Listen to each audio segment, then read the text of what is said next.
All right. Well, good morning and welcome to our Planning Commission meeting today. And what we'll do is we'll start with the Pledge of Allegiance. Everybody can stand on our flag.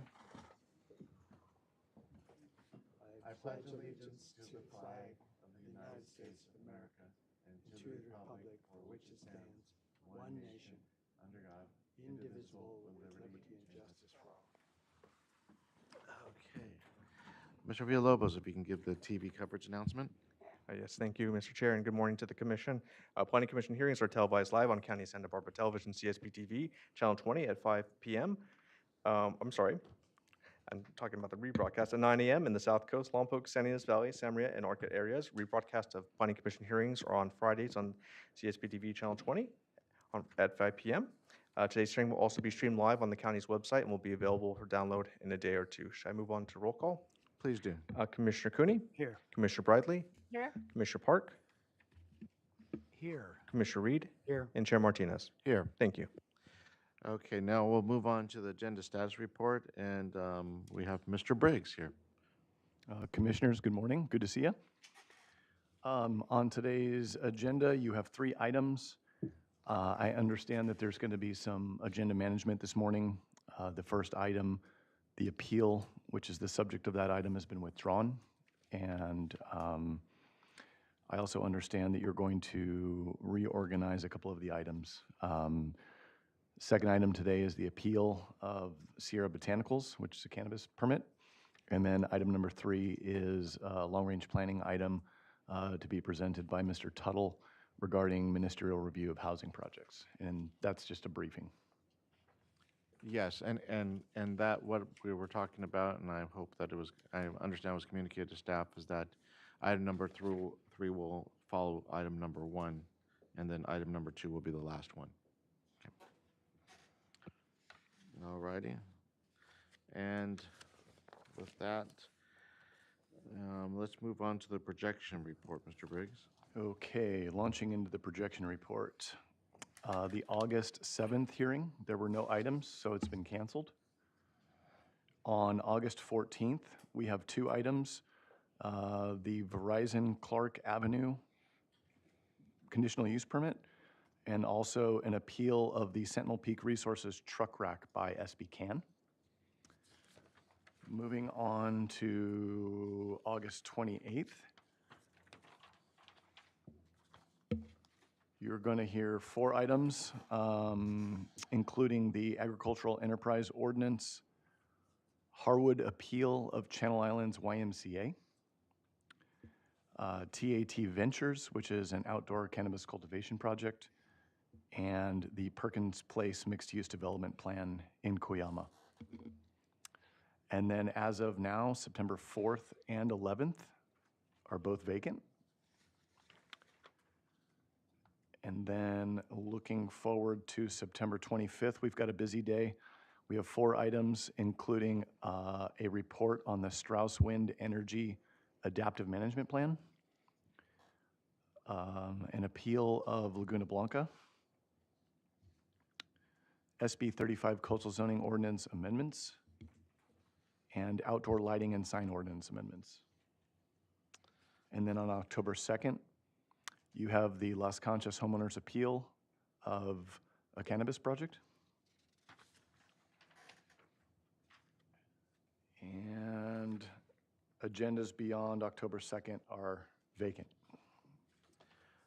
I have one quick question, and maybe the commissioners may have some questions too. On the 28th, it has 4 items, and is that how they'll be seen on the agenda? In other words, the Ag Enterprise Ordinance will be number 1, and then followed by Harwood Appeal. Is that the way it's going to be looking on the agenda, or? That's the intended order, but that could be negotiated. Yeah, I was just looking for the commissioners if you would have any concerns. Because my idea is to put the Agriculture Enterprise Ordinance as the 4th item on that day. And that's just my preference, because I think that the appeal situation, and usually we spend a lot of time talking about the Ag Enterprise Ordinance. Commissioners, Commissioner Cooney, you got your light on. I think it's a good idea to not to have all the parties present for the first three items, wait through that lengthy presentation. So I'd be in favor of putting it last. Commissioner Park? I was thinking about the same thing when I looked at the projection report, and I think that's a wise decision on your part. Commissioner Reed? Yeah, I would certainly agree with putting the AEO as the fourth item rather than the first. We can do that. Thank you. Commissioner, thank you. All right. So then, let's move on to public comment. Again, public comment is to address an item which is not on today's, oh, Commissioner Park. You know, I just wanted to take the opportunity to publicly congratulate, and we should all recognize, the appointment of Mr. Briggs to Deputy Director position. And worked with him a very long time, and sometimes we'll clash heads, but we always enjoy working with each other. And because he tells it like it is, and I'm very proud of him and very glad to have him at that position. And I think he'll be Energy Division, and you're also doing zoning enforcement. And then making the coffee in the morning and cleaning All the kinds of- carpets. And All kinds of other duties as anyway, needed. I'm glad to have you here, so. Thank you, Commissioner Park. I appreciate that. Well, again, well, congratulations, and now let's move on to public comment. Is another speaker slip in?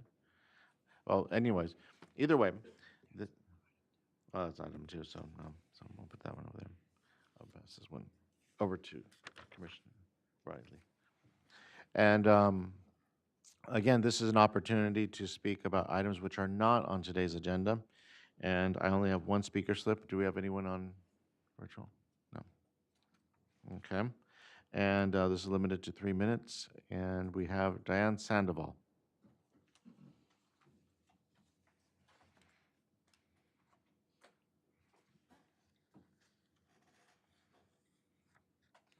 Dear Chair and members of the Commission, my name is Diana Sandoval, and I'm here for the 7th time asking for your help to address the ongoing issues of inequality, potential corruption, and disregard for county regulations by Planning and Development and the Director, Lisa Plowman. To briefly recap, a potentially corrupt inspector was able to circumvent all permitting requirements for my ultra-wealthy neighbor despite an active violation, red tag, an in-house review of engineering reports determining permits were needed for the bridge reconstruction. Director Plowman has acknowledged their many mistakes and apologized, but refuses to actually fix them. Ms. Plowman has gone as far as to allow the illegal taking of my private property by rejecting my timely appeal. Ms. Sandoval, And I allowing apologize. Can I ask you to pause your comment? I wasn't getting input into Zoom from your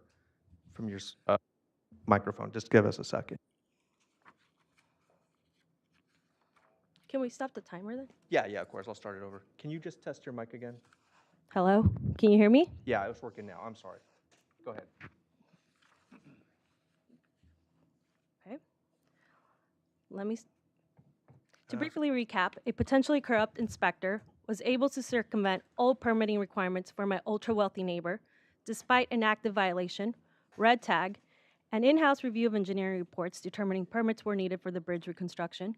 Director Plowman has acknowledged their many mistakes and apologized, but refuses to actually fix them. Ms. Plowman has gone as far as to allow the illegal taking of my private property by rejecting my timely appeal and allowing the bridge to be exempted from all zoning permits and a required coastal development permit. If planning and development had followed its own ordinances and permitting requirements, there would be no encroachment on my private property. In fact, planning and development has a history of exempting the ultra-wealthy neighbor from zoning requirements, further demonstrating a pattern of favoritism and disregard for established regulations. Planning and development is allowing this property owner to block a public trail easement. The issue is, Mr. Briggs, who is here today, approved 3 permits for the neighbor without meeting the mandated requirements. The fact is, the neighbor was required to record a 15-foot wide public equestrian and hiking trail easement. Let me repeat, prior to the approval of several permits. The issue is, on Friday, Mr. Briggs opened and closed on the same day, violation 24 ZEV 00154 for non-compliance with permit conditions. Let me repeat, open and close the violation on the same day. On Monday, Planning and Development denied my on-site public records request for the close violation. I was instructed to file a PRA, which is ironic given the history of noncompliance with PRA requests. And I was informed that the violation was quickly closed because it was determined there was no violation and the public trail easement is recorded. The fact is, as of this morning, on the Santa Barbara County Official Records website, there is no record of the mandated 15-foot public trail easement. As planning commissioners, Mr. Martinez, Ms. Bradley, Mr. Park, Mr. Cooney, and Mr. Reed, can you please help me and the public by opening an investigation to my allegations against planning and development, including the potential corruption, favoritism, disregard for regulations? You do have the authority to investigate and recommend enforcement actions to the Board of Supervisors. Will you help the public and perform your duties as an oversight committee? I'll see you at the next meeting. Thank you. Thank you. And we have no one online? No hands up. Okay. So let's move on to the Planning Commissioner's informational reports. Does any commissioner have anything to report? I do. Mr. Briley? I had the pleasure of attending a really rousing panel discussion that featured Ms. Plowman and hosted by Brownstein Schreck regarding all of the California housing laws. It was kind of a smorgasbord of what the state's been doing and how various agencies have been responding to it. So it featured Ms. Plowman along with Peter Imhoff, the Planning and Development Director, the Planning and Environmental Review Director for the City of Goleta, as well as Dan Gullah, the Principal Planner with the City of Santa Barbara. So it was really illuminating. It basically reflects everything that we struggled with during the housing element and all of advanced planning's continual updates about more laws coming out of Sacramento. So this isn't an exact quote, but one of the perfect things that people walked away with as they left the hearing was Lisa Plowman said, "My advice to the state would be just slow down." Anyway, it was very informative, and I was proud of staff. I was proud of Lisa, and it helped me, make sure that I wasn't feeling the only one that had pressure in this topic. So it was good. That's it. That was on July 15th. All right, thank you. And no other commissioner? All right, so let's move on to the minutes and approval of those minutes and consideration of them. And I just wanted to bring to your attention that the only set that I did circulate to the commission was the July 10th minutes. So I am still awaiting a piece of information to complete the June 26th minutes. I'll just wait to re-agendize that when I receive that information. So today it's just for the July 10th minutes. Commissioner Cooney? I'll move approval of the minutes of our hearing of July 10 as presented to the commission. Do we have a second? I'll second. Okay, all in favor, say aye. Aye. Anyone to oppose, abstain? All right. So that passes. So now we have the director's report. Good morning, Mr. Chair, members of the commission. I have a brief report this morning. Just a few items I'd like to inform the commission about.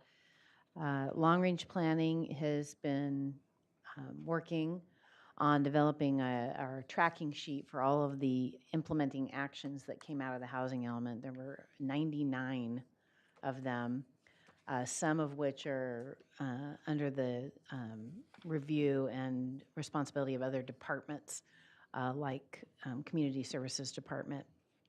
But our first 3 items that we're going to be working on, and I think I've mentioned it to you before, but I just wanted to keep you aware of it, is the concept of local preference and developing a program that will attempt to address the concerns that we'd heard throughout the hearing process and the housing element update process, which is if we build this housing, we want local people to be living in it. It's a very significant concern of, I know, the Planning Commission and the board, and so we're working and we'll bring something forward. We'll probably be going to the board to receive some direction on it later this fall, and then it'll circle back and will come to the Planning Commission and then ultimately the board. We are going to be working with CSD on the update of the inclusionary housing ordinance. One of the items that we were directed to do was to add rental housing to that program. Currently, it only applies to for sale units, and so we will be modifying that. And then lastly, but still important, is the development of a county density bonus program that stimulates moderately priced housing. And so we've been having some meetings with some local groups to talk about that, and we'll be advancing that. But the local preference is really the first program that we're going to be moving forward. And we've been meeting with the different development teams, and several of them are moving forward, and so we expect to see some housing in the next, I'd say, 18 months initiated in terms of construction. And then just as an update for future board items, right now, as you know, the board is on a break. They will be back the third week of August. Their first meeting is the 20th of August after their break. They did have a special hearing yesterday for a couple of items, but they're out of session now. And then on 8/27, the CSD will be bringing forward the Climate Action Plan. We are there in attendance with them to provide backup and support on a couple of items, but they are the department representing that and presenting it. And we have a couple of items that we expect to be at the board in October, and one of them is the Arctic Cold Ag Industry Overlay that they will be following up with.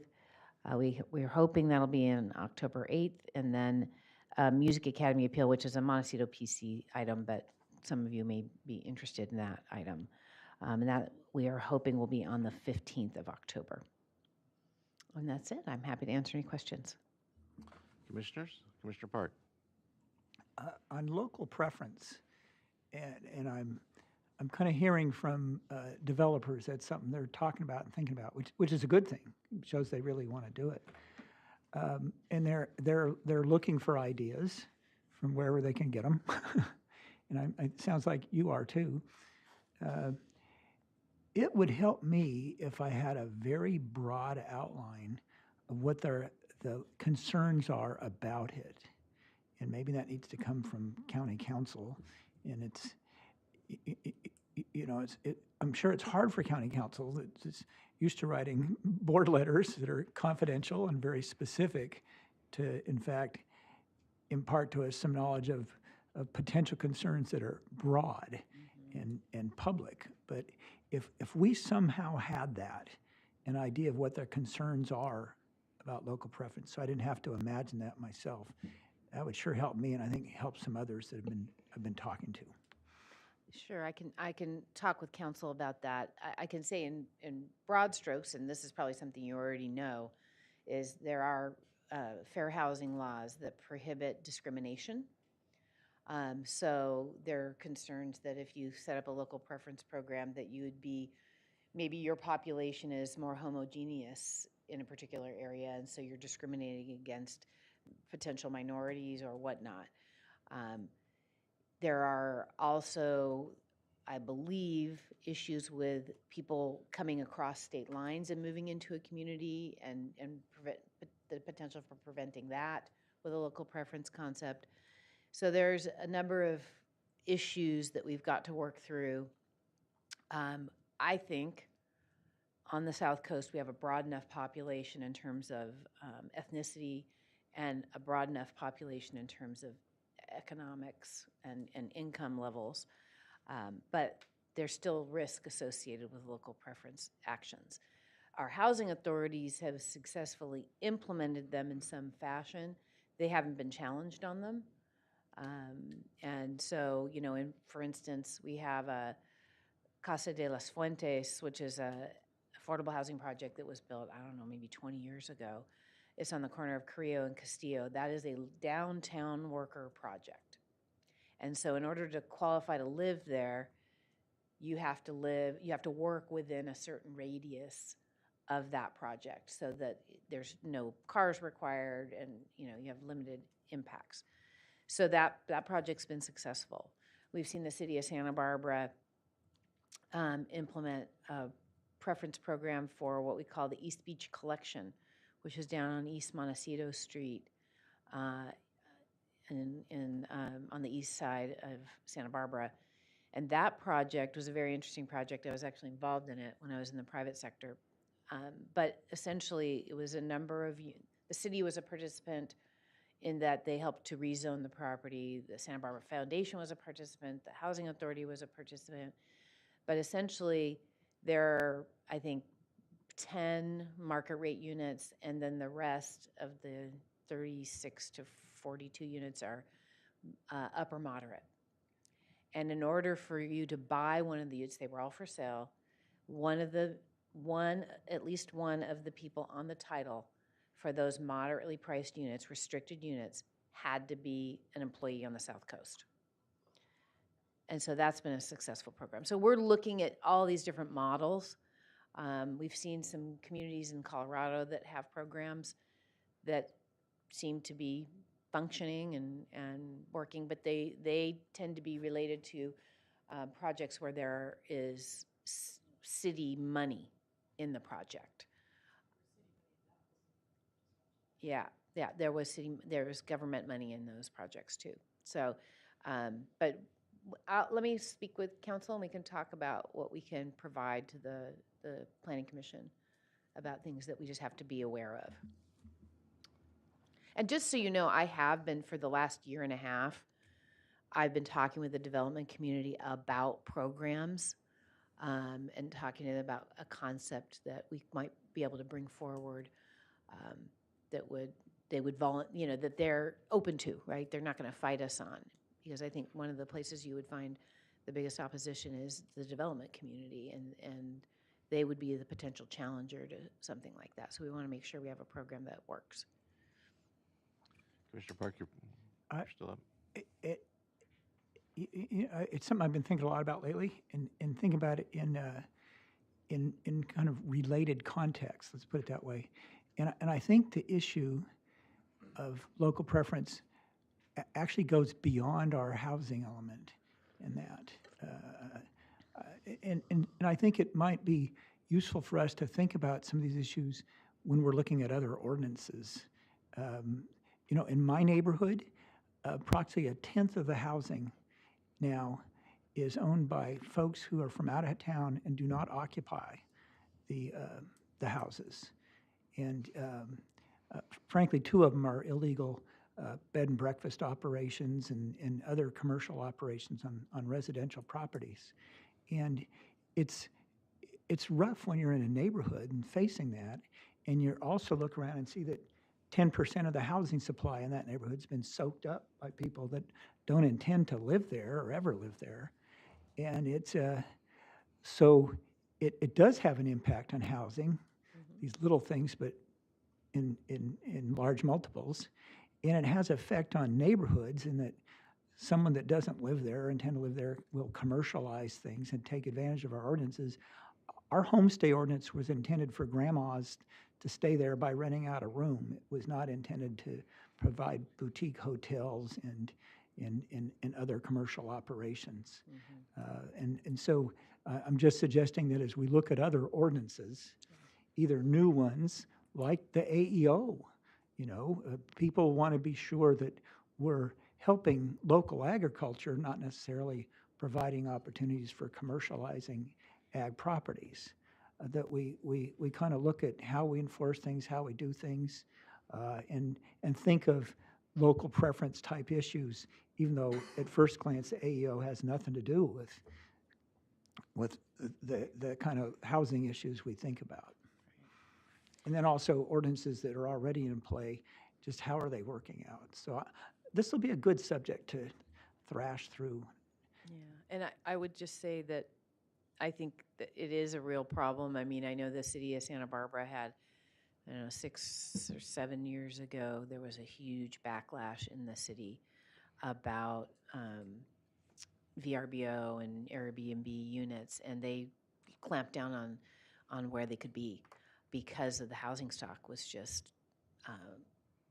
so little was available, and a lot of it was being taken up by those types of commercial operations, and so they did change their regulations to accommodate for that.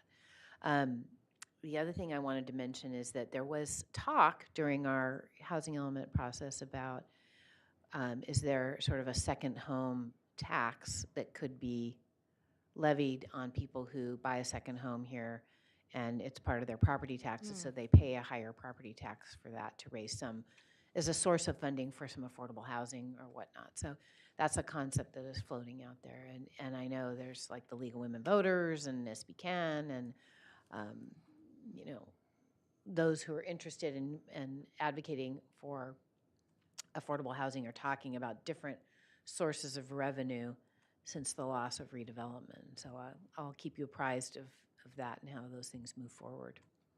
But thank you for raising the issue. Commissioner Biley?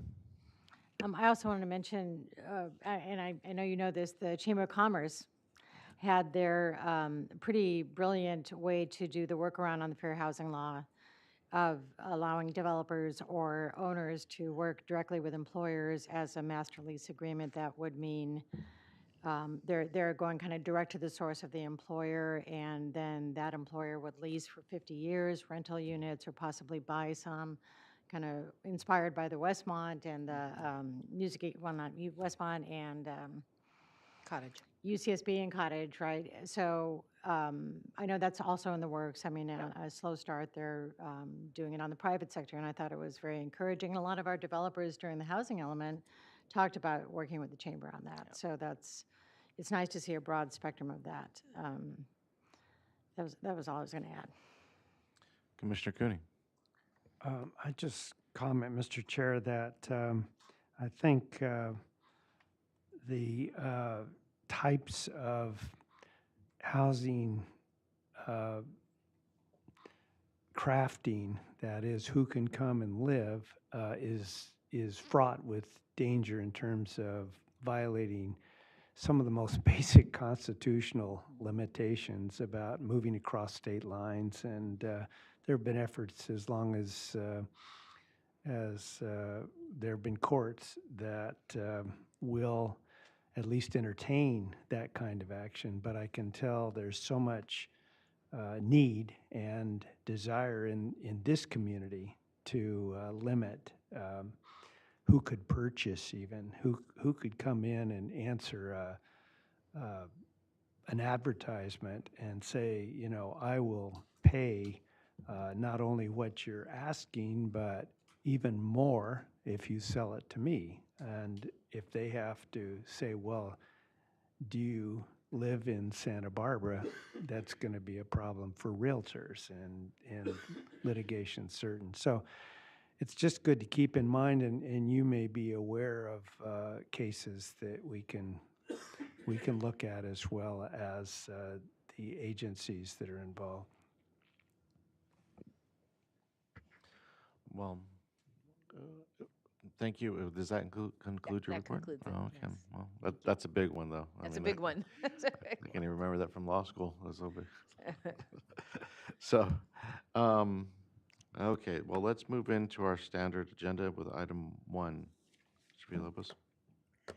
The following is a hearing on the request of Doug Kern, representative for Gaviota Coast Conservancy, to consider case number 23 APL 35, an appeal of the Central Board of Architectural Reviews, preliminary design review approval of case number 23 BAR 1.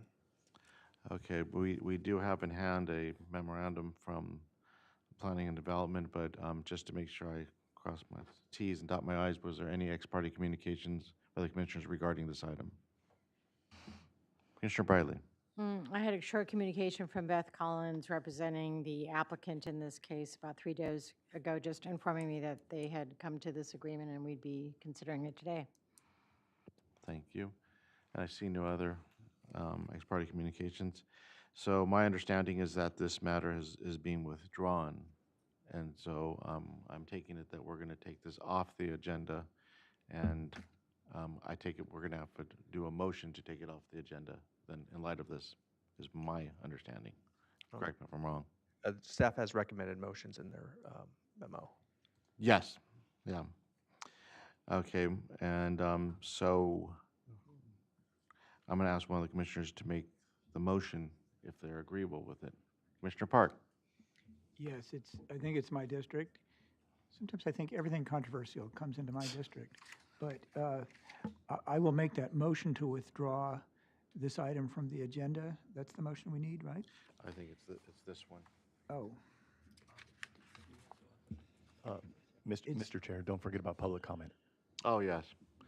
Well, let's go down the line here in regards to it. Let's see if we have anything to hear from staff first. All right. Nothing to hear from staff. In regards to any public comment? Nobody online, nobody here? No hands up, but we have Anna Citra and Beth Collins online if there's any questions. Okay, thank you. So now we'll move into whether or not if Commissioner Park will make the motion. yes, we'll acknowledge the motion is to acknowledge the withdrawal that we've received by way of staff, and to acknowledge that upon the withdrawal of the appeal, there is no action for the Planning Commission to take, and that our action, which isn't really an action, but it's acknowledging the withdrawal, is exempt from CEQA. That's my motion, and I also congratulate the parties on reaching a settlement. Commissioner Cooney? Yes, I'll second the motion. I, like Commissioner Park, believe that many cases before us can be settled if people are earnest about doing so. These are prominent parties in our community and have set an example for others, so I was glad to see it. I was not looking forward to very competent and important people in our community disagreeing, so the agreement is welcome. Okay, any comments from the commissioners? Seeing none, I'll just ask for all in favor, say aye. Aye. Anyone against? Anyone abstain? Unanimously passes. So now we'll move into item number 3 on our agenda, since I moved it before item number 2.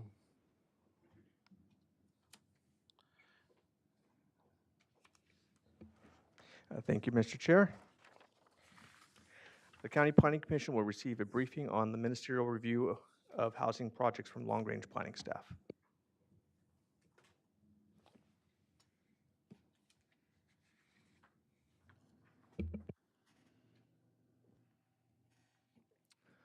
Good morning, Mr. Chair, members of the commission. Alex Tuttle with Long Range Planning.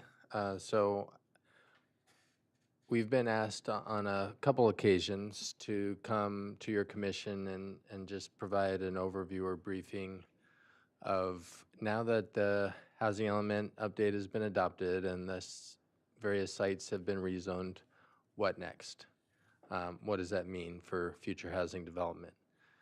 So I just have put together a couple slides that are going to walk through what we can expect coming down the road.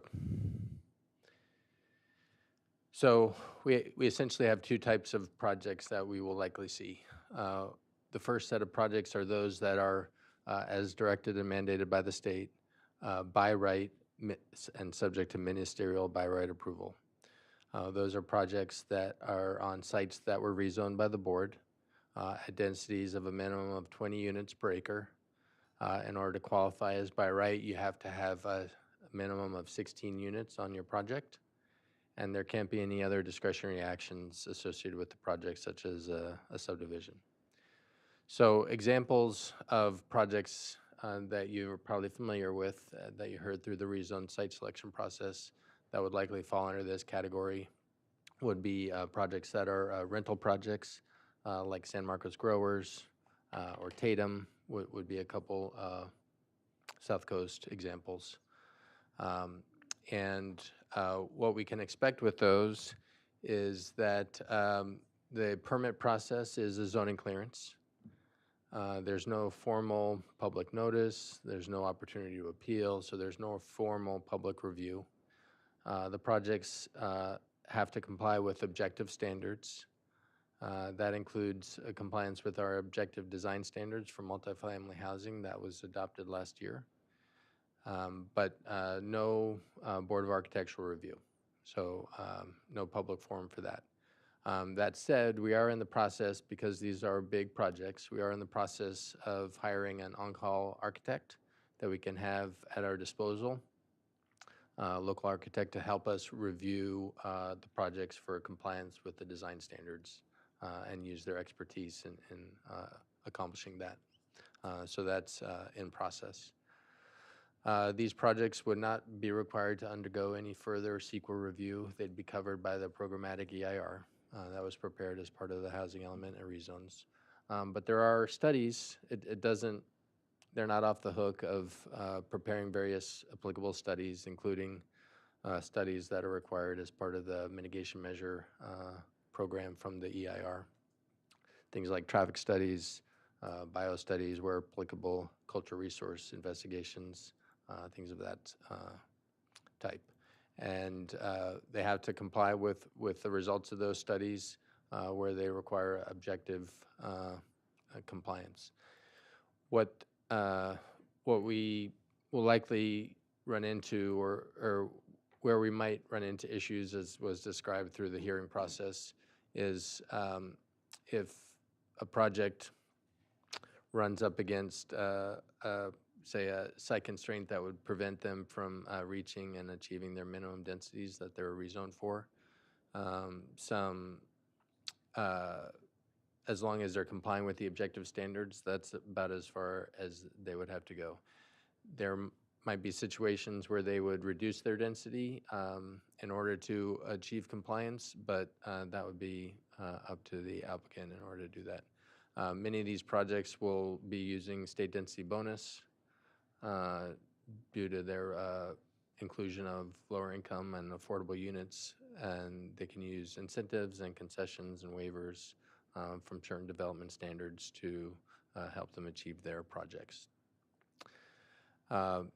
These projects also have to comply with various departmental requirements, so they're not off the hook from meeting fire department standards for access and defensible space and fire sprinklers, et cetera, hydrants, as well as transportation, meeting all design standards, engineering design standards from Public Works Transportation and flood, project clean water with compliance with our MPDS stormwater requirements. So all those would still be applicable to the proposed project. The main difference is there's really no formal public process. It's going to be staff level permits to approve these projects.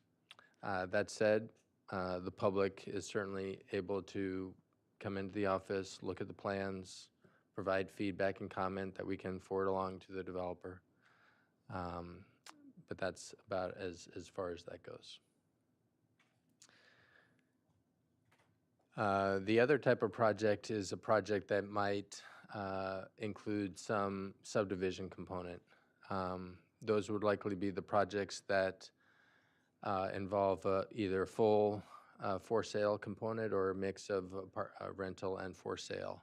So some examples of this might be Glen Annie, Caird, we've heard is going to be a mix of for sale and rental projects. So when a subdivision is a component of the project becomes discretionary and is subject to the standard permit process, including public noticing, public hearings. They would be subject to CEQA because of that discretionary component, but they may utilize applicable portions of the programmatic EIR where appropriate.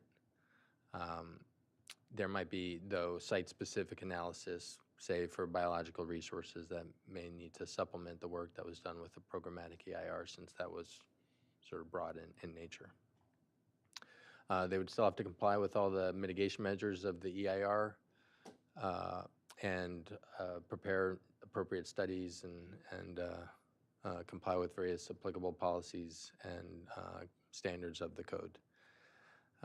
Regarding design review, BAR approval would not be required. However, because these projects will include a mix of most likely single-family dwellings as well as multifamily dwellings, we would be taking the projects for BAR for a conceptual review and input that we could then pass along and get their feedback and pass along to your commission when you're seeing these projects. So you have the benefit of BAR review, but no formal approval process. In addition, the single-family dwellings that are incorporated as part of those projects would have to comply with any applicable design guidelines for that appropriate community. For example, in Eastern Goleta Valley, we have the residential design guidelines that projects would be subject to. And again, we would likely utilize our on-call architect to assist in ensuring compliance with those applicable standards. So that's essentially the information I wanted to share with you today, and that concludes my presentation. And with that, we are open to any questions you might have. And if Ms. Plowman wanted to add anything that I may have missed. Thank you, Mr. Tuttle. The only thing I wanted to add was that Supervisor Capps recently had a meeting in the Eastern Goleta Valley community, particularly at Sungate, which is north of Hollister, between Montessori, San Marcos, and then Tatum. And so we shared this information with them and talked to them about their ability to participate in the process via coming into the office, reviewing plans. But Supervisor Capps had offered to arrange a meeting with some of the developers there. And John Plansky was there, actually, from the Housing Authority.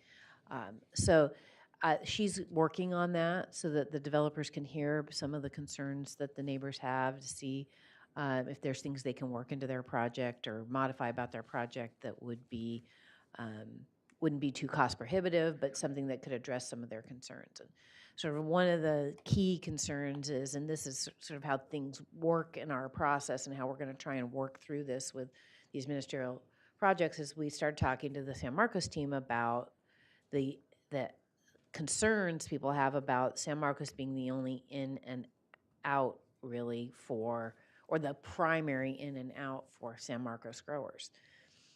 When I raised that issue, the development team said, oh, yeah, well, we can do a right in, right out on Hollister to ease some of that so that people can get into the project off Hollister instead of going to the intersection. So it's things like that that we're going to try and help work through with community input and then developer cooperation. And they seem eager to do what they can, like in terms of landscaping and issues like that. So I think that's promising in terms of getting some of their concerns addressed.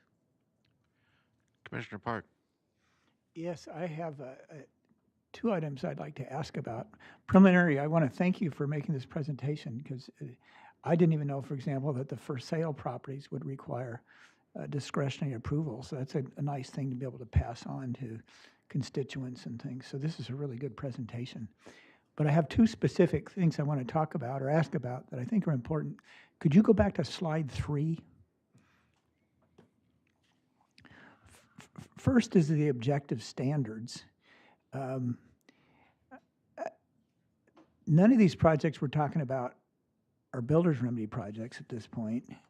So I don't think they rely on SB 330 for having frozen the law in effect at the time they made their preliminary application. I don't know. But what I'm wondering is, can we further address the objective standards before these projects start? And you might ask, well, why would anybody want to do that? Well, you know, objective standards is something that we kind of had to rush into play. And I'm not complaining. I mean, that was one of the reasons we did that. Remember the meeting we had the week before Christmas 2022 about this. And they were developed very quickly by P&D. I think, Mr. Siemens, you spent part of the holidays in that unwelcome effort. And then our architectural community had a very short time to review them. I mean, it was essentially meaningless. And And they didn't come in and complain, which was to their credit, but they didn't really have an opportunity to talk to us very much about it. And I'm wondering if it wouldn't hurt to look at them again and see if they really work, because it's going to be important. If it's just mere compliance with that, gets no further review. So what's the opportunity for that? I know you hate me for asking this, but it's Commissioner good for Park, the public. Commissioner Park through the chair, I actually think that's a great idea, and the reason I think that is because we already did that. Oh, good. And you I might just not missed it. I you miss a might- lot of things these days. You so. might not recall, but last fall and sort of early winter, what we did, because that initial preparation and development of the multifamily design standards was expedient Yeah. and quickly pulled together, we did take a step back and we revisited those standards. We solicited input from an ad hoc committee comprising a couple representatives from each of the 4 different BARs, and we worked together on those standards, had them spend some more significant time reviewing them. We made a few updates based on that input, and we took that back to your commission and board, I don't know, it was about 6-7 months ago. So that's why I think that was a great idea, and I think the standards have been improved as a result. But at this point, I think there's about as good as we can get them.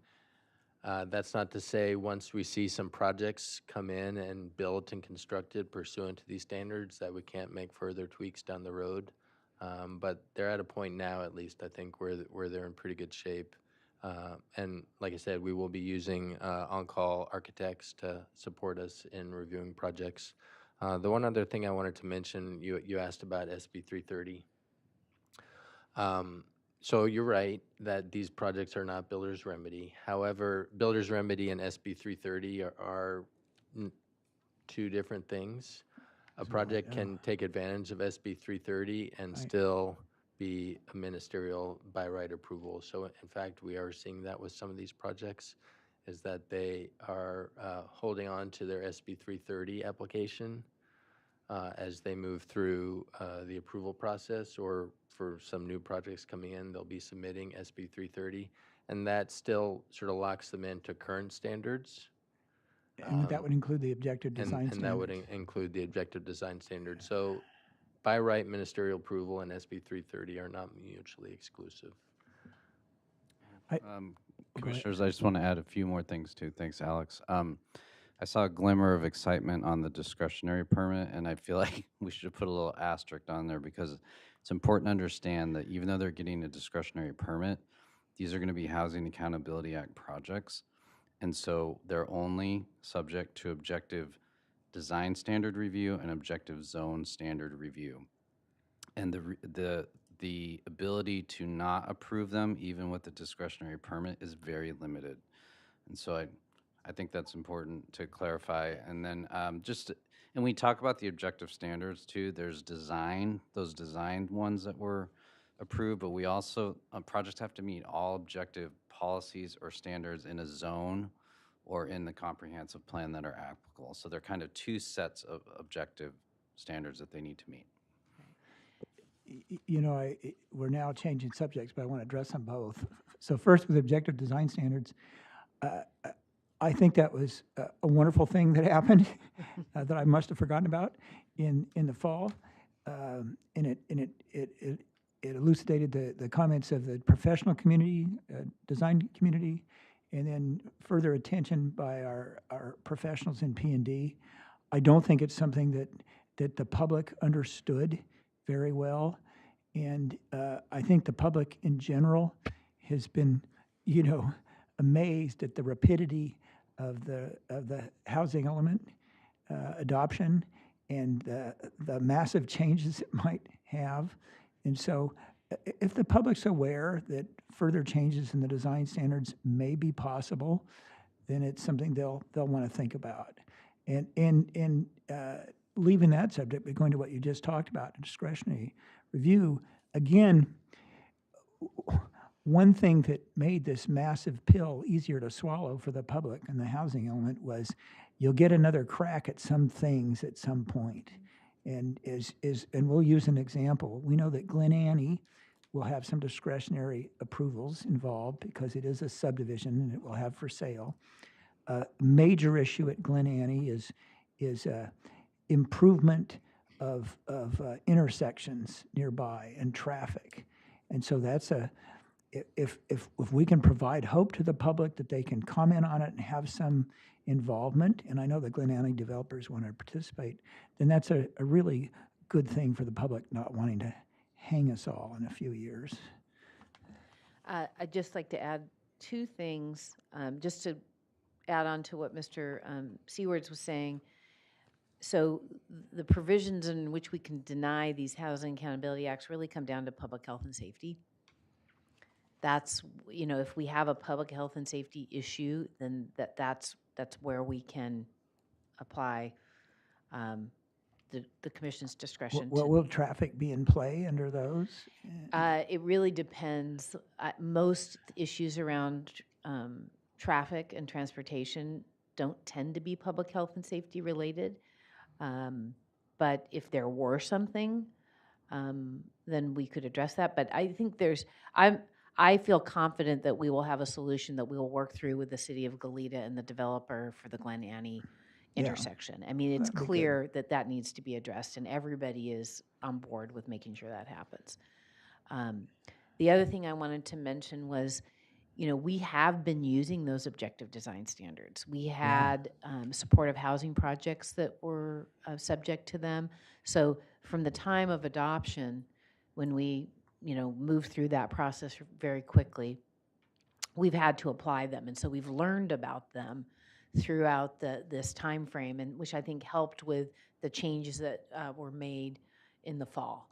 So it's not like we're just opening the package now and we don't know how it's going to be applied. We've been in the process of doing it, and so I think that's a good thing. So a related question I want to ask about ordinances. With the objective design standards, that's an existing ordinance, of course. But a potential ordinance, prospective ordinance, is the implementing provisions of the recreational master plan. Why is that relevant here? Because I can name 4 projects right off the bat: San Marcos Growers, Tatum, Montessori, and Caird, that would not have contained the parks and park-type facilities without the involvement of the potential of the recreation master plan. And Glen Annie. Oh, absolutely, yes. That's the best example. So that's 5 new park facilities, and that's something that was very important to members of the Board of Supervisors and others. And I don't know how it gets plugged in, but that ordinance needs to kind of get done. But I think it'll be relevant for even these ministerial ones, because they have provisions they want to take advantage of. One, for example, is if one provides a park, then one may get credit for park fees, and that was a key element in the workshop we did here. So I'm bringing that to your attention, and I'm hoping that you're nodding your head, yes, that's probably true, or do we just ignore the rec master plan and its provisions? And if we have to do that, that's at risk of losing those parks. So I hope the answer is not, we ignore those things. Commissioner Biley? Thank you. I had a couple of questions and maybe some clarifications that I want to make sure I'm understanding this correctly. Mr.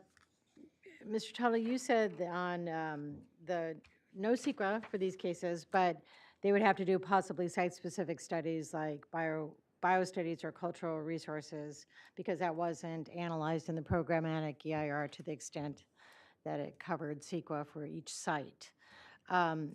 Where is your opinion on noise and traffic studies? And I understand, they have to get a Public Works letter, but looking at trip generation and all that kind of stuff, that was kind of washed. That was a magic programmatic EIR that said all the traffic generated by those projects in the housing element update may not, actually, it was overriding considerations, right? So I don't understand how any of these cases, especially in the second district, are going to have any kind of a traffic analysis other than to work with the Public Works Department and understand what the site access is and what their fees are. Uh,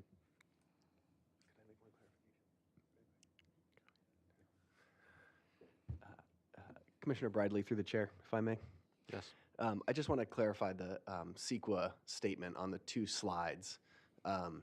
So for the ministerial approval projects, the true by right projects, the state housing law clarifies that those are not projects for purposes of CEQA. So there's no CEQA because they are not projects for purposes of CEQA. They're statutorily exempt if they are true by right projects. And for the ministerial projects, those are projects for purposes of CEQA.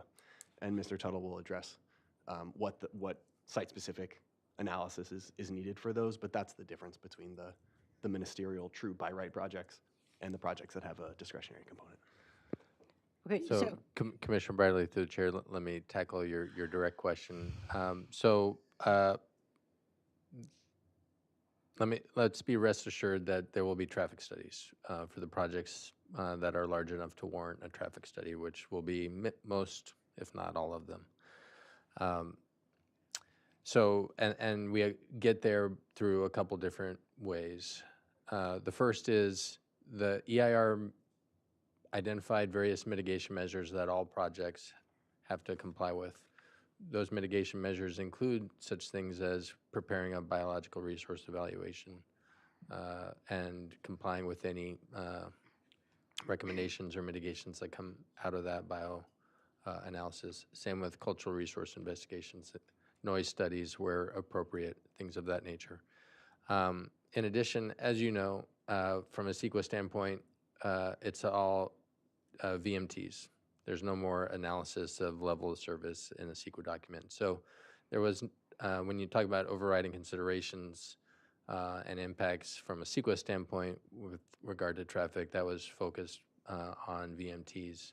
But it was acknowledged in the EIR that future projects would still have to prepare traffic studies. And part of that is because level of service has not gone away. It's still in our policy documents.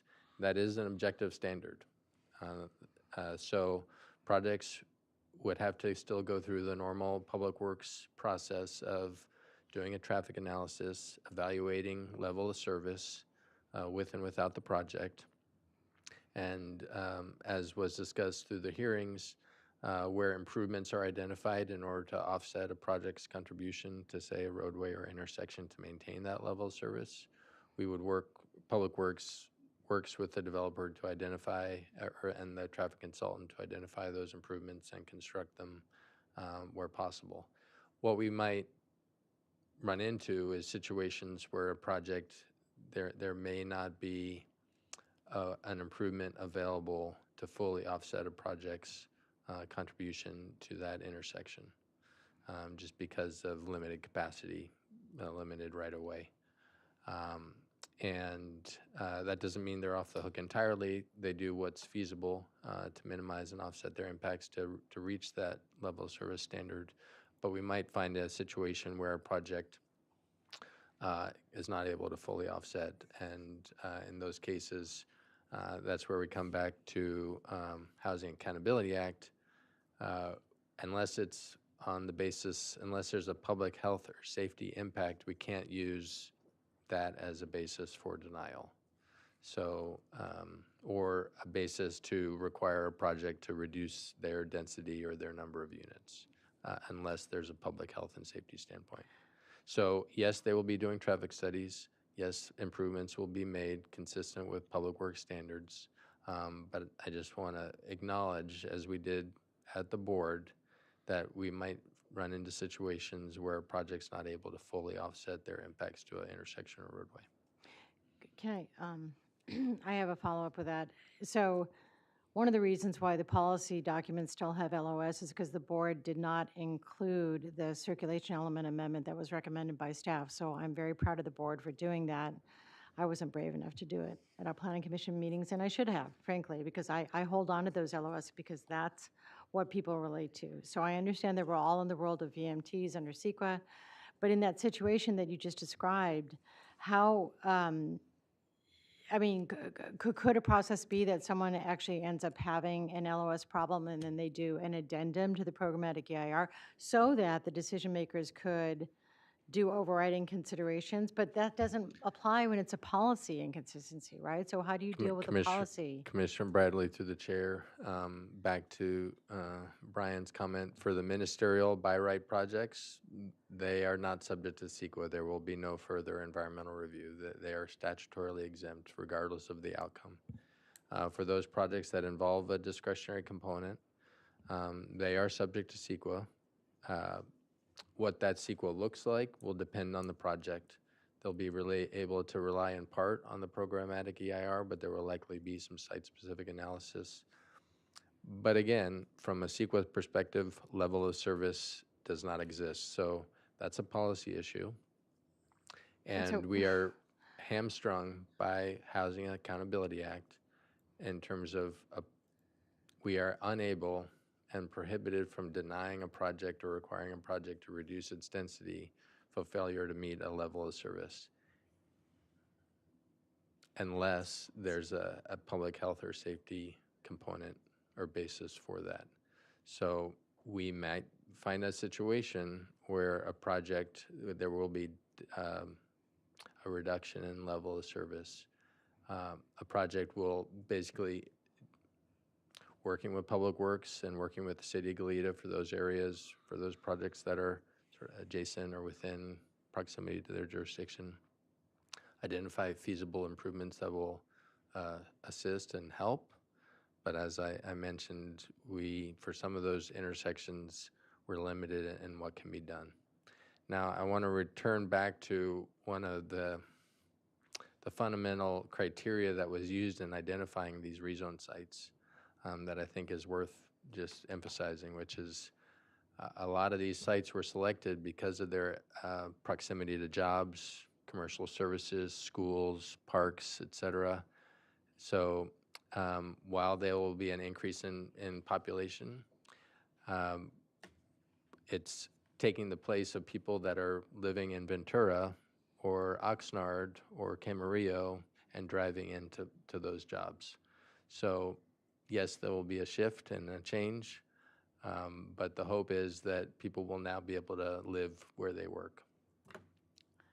I fully understand that. I was on the origin destination study for the 101 3-laning, like 35 years ago. So I totally get that. It's just, what we've done is we've changed the way the county's going to process almost everything. And there's really there's no place for the public to participate much. I mean, these are objective design standards. Staff is going to do a good job with the architect on call, and then it's going to go to building permits. And so if people are starting to have anxiety about signs going up and framing going up all along Hollister, there's really nothing we can do about it because that's the mandate. So I guess I'm still perplexed about how anything, maybe it's not a by right or maybe it's not a Housing Accountability Act, anything comes to us and you're asking to make policy consistency findings, but I guess that's what County Council is saying, that, I mean, I couldn't make a finding that a project like the Georgi site is going to be consistent with the circulation element or the Eastern Goleta Valley policies, right?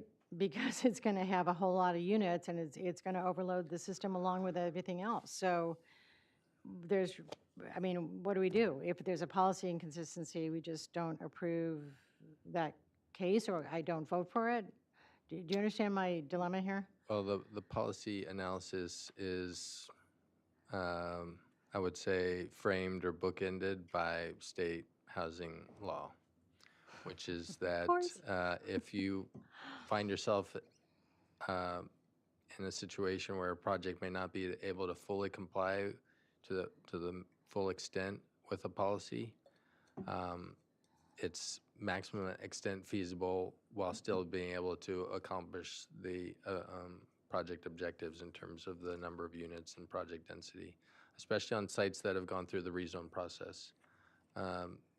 something like Georgie was not rezoned. That's a slightly different animal. I don't really want to get into builder's remedy today. No? Okay. But, Maybe another time. but we can Okay. if you want. Okay. Commissioners, Commissioner Bradley, I think, in August 28th, they're going to see Perkins Place, which is a Housing Accountability Act. We're working on the staff reports. We are providing a lot of information in there about the Housing Accountability Act, about state density bonus law. So I'm hoping that the staff reports give you all the information to frame the project in relation to those laws and understanding your purview. So they're dense, so I'm hoping that that gives you the guidance you need. The one case we had on Hollister across from the Page Youth Center, was that Housing Accountability Act? Yep. That was what? Anything that's more than 2 units is, you should Right, just know so- that they are covered by the Housing Right, Accountability Act. so the reason I asked for this discussion to come forward was that I just remember that we all took action on it and we all sort of left the hearing kind of go, oh yeah, this is the new reality. We don't have SBAR, we have members of the public saying, hey, where were the story poles? I never even heard about this. We had an applicant who was willing to work things out in the hallway with the neighbors, and so we got through it in one hearing.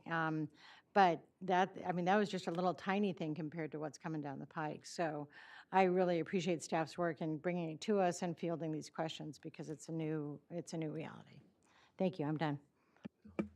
Commissioner Reed? Yeah, so thanks for your presentation. It was pretty useful, but I noticed you gave 4 examples of projects in your presentation, and given that we, dealt with and approved far more rezones in this, I was wondering if there's a more comprehensive listing by project or anticipated project of the level of approval, ministerial or discretionary, that you anticipate for each of if available, each of those projects that we approved, or the rezones.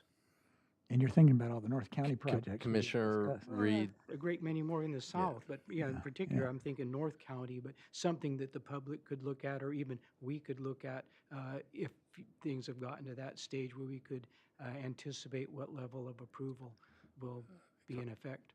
Commissioner Reed, through the chair, we can certainly look at all the rezone sites and provide that information to the extent it's known or available. For some of the sites that were rezoned, they don't have applications in, and we actually haven't really had much conversation with the property owners, so we don't really know for some of the sites what may be coming down the road.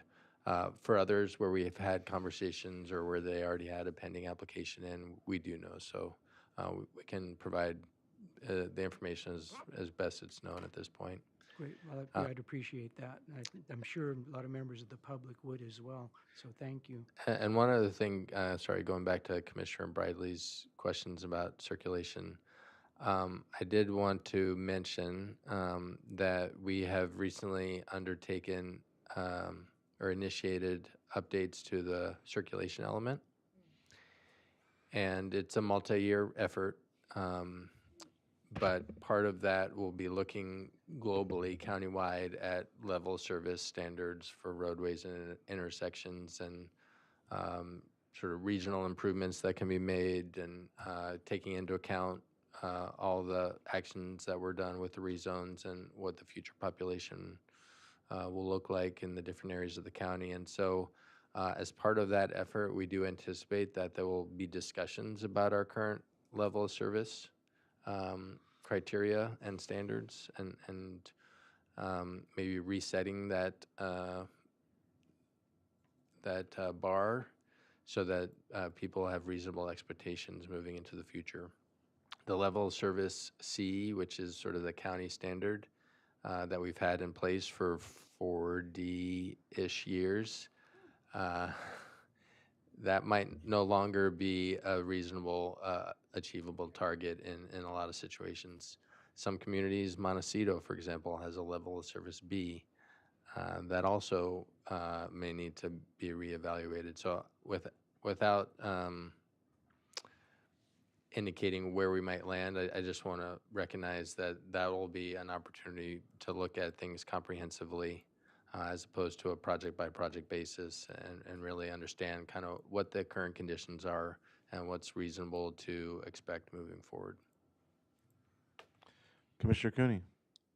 Thank you, Mr. Chair. I'll be brief because I know we could spend all day on this and appreciate staff, particularly you, Mr. Tuttle, spending so much time to give us some of these answers.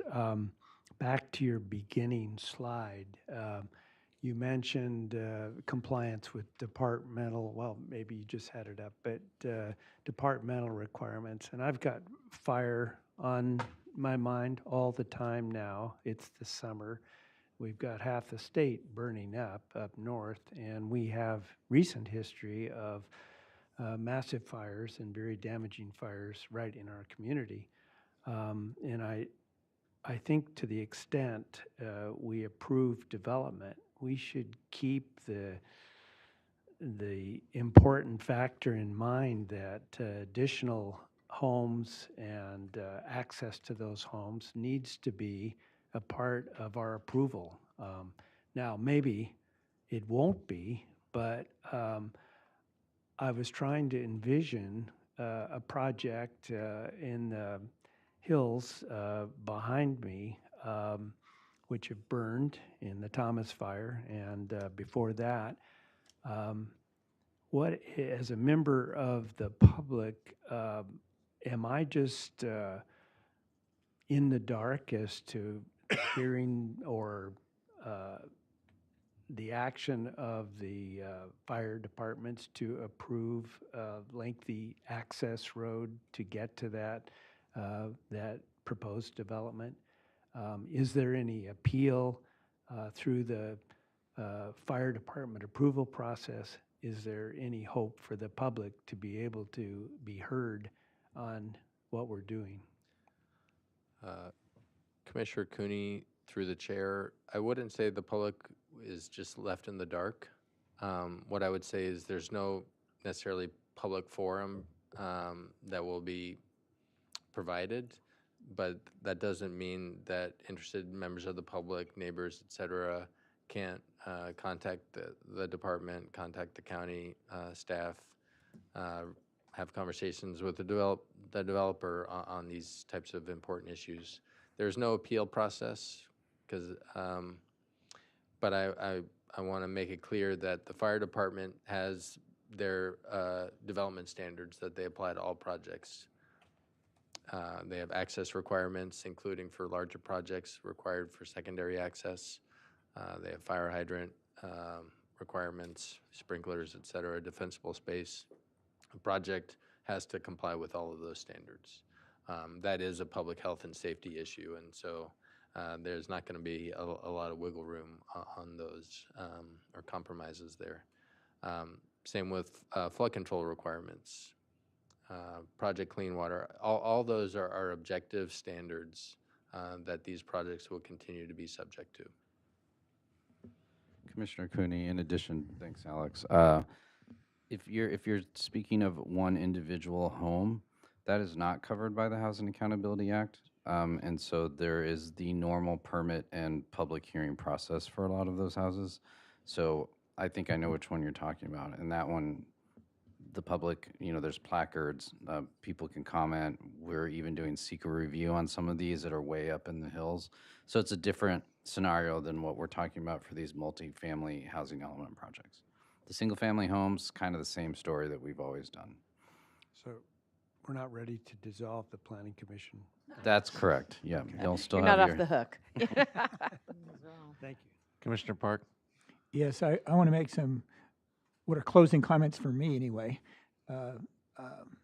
One, I suspect that there will be some very creative people that will be looking at objective design standards and how they might impact some of these concerns we've expressed. And two, again, I want to thank you for today. One thing I really appreciated is, as complicated as what we've been discussing for the last maybe an hour, it's a small chunk for the housing element world, and I appreciated getting these things in small chunks so we can digest it, talk about it. But I hope we can get some more small chunk type briefings in the future. One I would suggest, well, Mr. Reed discussed North County. One I would suggest is it would help me a lot in interfacing with the public to know more about the timing of these projects. When do these reviews actually occur, such as they are, and when will the project constructions be? When will things be? So that would be a nice, another hour-long chunk if you could do it. And you're probably thinking, oh man, we still have to do all this. But you know what's so kind of cool about this for you, and I'm chuckling, is development review is going to take over. They're going to get all the heat for these projects. It's going to be you, Mr. Sewards. It's not going to be Mr. Tuttle or Energy. Their part will be done. It's going to be development review gets in the middle of these things and tells the public what we can attend to it and not. Well, it's a team effort, right? There you are. Thank you very much. Commissioner Bradley. I just had one follow-up. So for zoning clearances, they still have to put the placard in front of the site? I know there's no, is there a mailed notice for zoning clearances? I can't remember right now. There is That's all. no, Commissioner Bradley, the chair, for a zoning clearance, there's no noticing. Okay. Commissioner Cooney, your light's on. Oh, sorry. All commissioners, I mean, we are going to try and keep our website updated with some of these projects, so hopefully that's a good source of information. Yeah. Okay. Thank you. And I didn't receive any public speakers slips, and I don't think there's anybody online. So, thank you. Thank you. So let's move on to the next item on the agenda, and then I'll let. Well, I'm going to recuse myself, so then she can take it over. Yeah. So we'll go on to that one, and then I know we're going to have a changing of seats there, so let's do that. All right, thank you, Yeah. Mr. Chair. I'm not gonna recuse myself. The following is hearing on the request of the appellants Edward Seaman and Patricia Paulson of Nahoe Farms to consider case number 24 APL 11 and 24 APL 12 to consider the appeals of the Planning and Development Department Director's decision to approve Sierra Botanicals LLC Cannabis Processing Project Land Use Permit, case number 22 LUP 465. Okay, so this is the one that I'm going to recuse myself in regards to this matter, and I know everybody's just getting setting up, but I just want to at least go through the matter of recusing myself, and Mr. Briley will be taking over in my chair, and let's take a short 10-minute break. Thank you.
Thank you, everyone. We're continuing the Santa Barbara County Planning Commission meeting of July 31st, and we are now on item 2, which was pushed to position 3, right?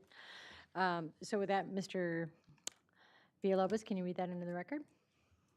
I actually already did that before the break. Oh, you did? Wow, what a long break. Okay.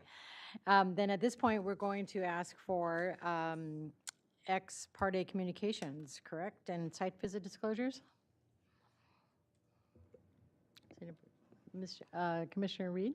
Yeah, I did have a telephone discussion with Mr. Seaman, one of the appellants. Okay, and Commissioner Cooney? Yes, I had a phone call yesterday from Mr. Capona Curry, an agent for the applicant. Okay, and Commissioner Park? Yes, I also had let's see, I've had phone conversations with Capono Curry and Ed Siemens. And I also spoke with Mr. Curry as well as Mr. Siemens in the last 3 days about the appeal matters. Okay, with that, we move to our staff presentation. Good morning, Madam Chair and members of the Commission. My name is Willow Brown. I will be presenting the appeals of the Sierra Botanicals LLC Cannabis Processing Land Use Permit. Oh, I'm sorry, hold on. Mr. Villalobos is just writing me a note. We have a matter that we want to do before the staff presentation, which is to a letter that was submitted after our deadline. And can you walk us through that, Mr. Villalobos? So sure. The email with attachments is from one of our appellants, Mr. Seaman. So this was a letter that was originally submitted for your July 10th hearing for the TAT Ventures project. And so this letter kept coming up in conversations, and I spoke to Mr. Siemens, and he had indicated that he had intended for that letter to be submitted for this project as well. So I did email that out to the commissioners, but for this hearing, it is technically a late submittal due to its length. So in order for that to be considered for part of this hearing, the commission will need essentially a 4-0 vote on this one. And I believe that we do have a public speaker on this matter as well. Thank you. Is it okay with the commission if we ask for the public speaker to address us? Because that's the reason we're bringing it up. Commissioner Reed, did you have something to add now? No? Okay. So is this Ms. Larson? Thank you. Good morning, I'm Commissioners. sorry, I'm confused now. So there was a concern by Ms. Larson on behalf of the TAT Ventures applicant about this letter being submitted I late see. for us because it was All right. focused on the TAT Ventures thing, and we should, in her opinion, be taking it up today. I get it. Good morning, Commissioners. Thank you. Can you hear me okay? Yes. Okay. I am Kristen Larson, and I'm here in my capacity as representative of TAT Ventures, LLC. The TAT Ventures application, 23 CUP 6, is not before the Commission today. However, unfortunately, the appellant, Mr. Siemens' submission concerning, I believe it's concerning Sierra Botanicals, names TAT Ventures and is part of the public records. And it's, as you know, the TAT Ventures application is not under appeal. It is actually scheduled for approval on August 28th. And at that time, we'll address any of Mr. Siemens' concerns.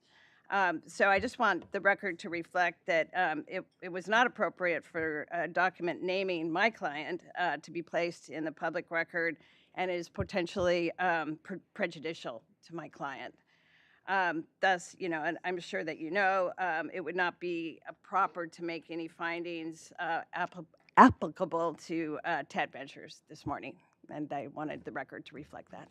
Thank you. Do we have any, well, no questions, but discussion from the commission about whether we take this into consideration? Commissioner Reed? Okay. Commissioner Park? it's in my district, so I should probably speak first on it. Like many of these late documents, I've never read it. Now I'm curious to read it with this controversy over it. Be careful what you wish for. But if Mr. Siemens has concerns about the TAT project, they should be submitted in a letter for that matter, and you still have plenty of time to submit that. So I don't know what difference that makes. I don't know what difference it makes in general, because probably there are other commissioners like me that don't have time to read late submitted letters, so it won't make any difference. But if it's one that Mr. Seaman presented originally in July 10, I think probably the harm of receiving it late is not so great. So I will make the motion to accept it. But I won't get mad if other commissioners reject my motion. Commissioner Reed?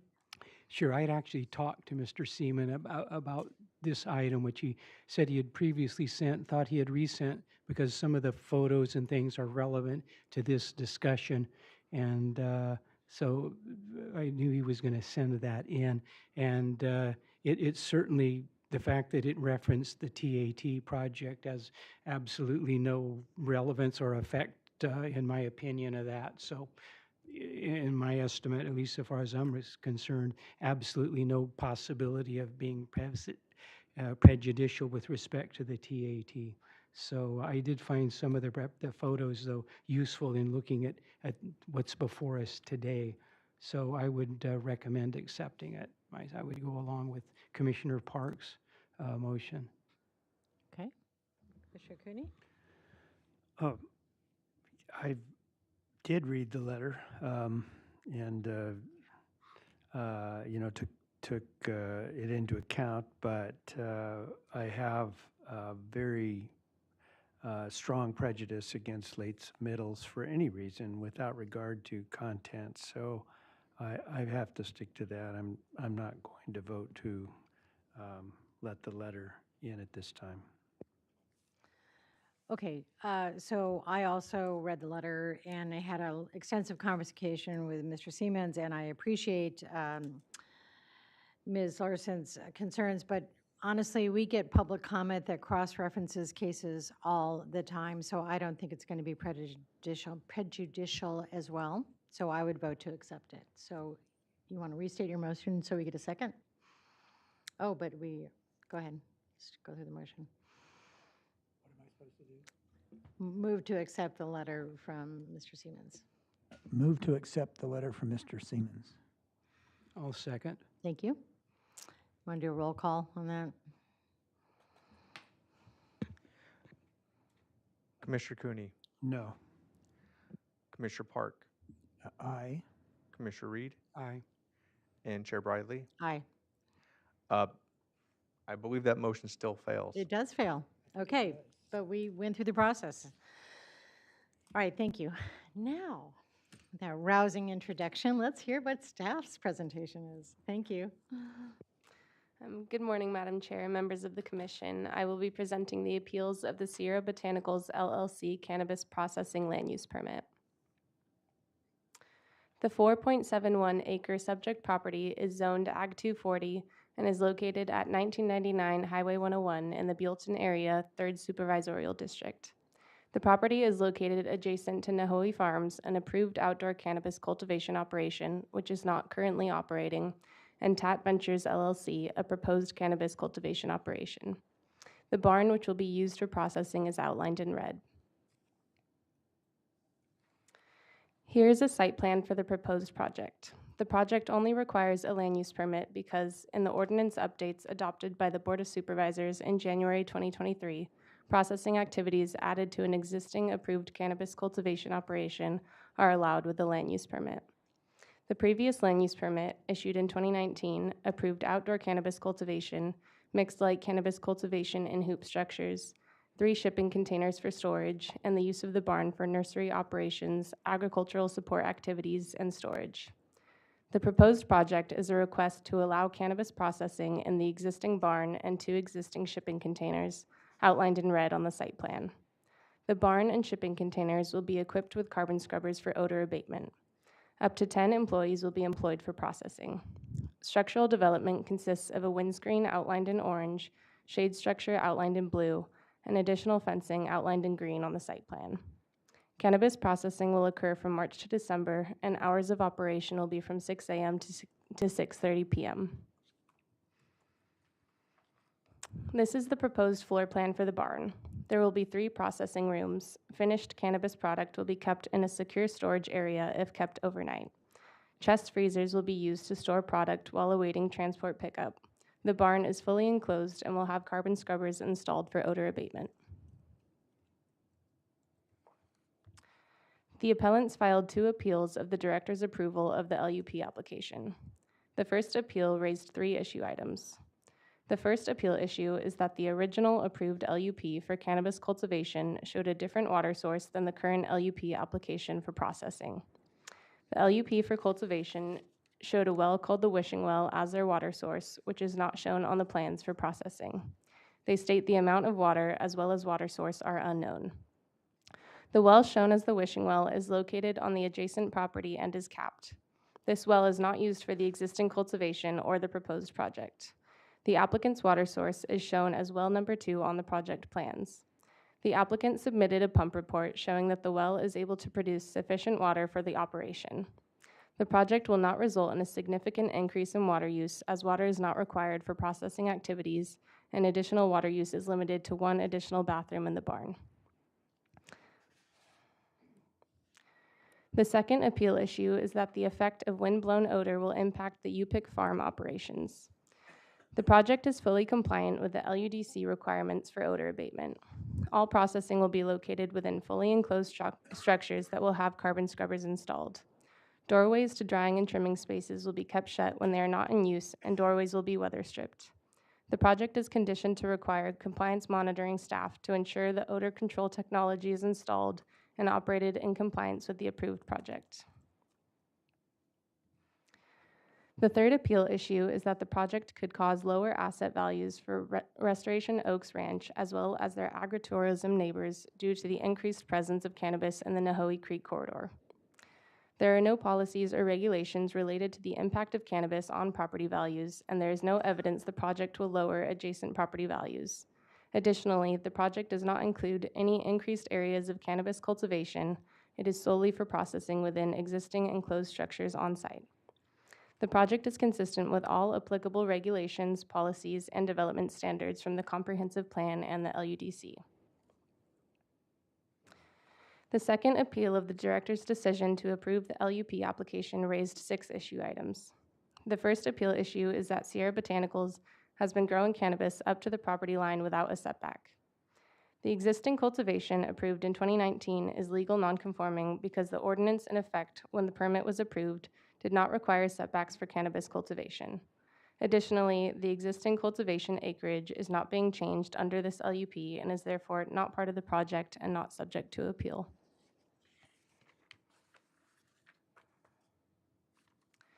The second appeal issue is that Sierra Botanicals has been growing up to the riparian top of bank without a setback.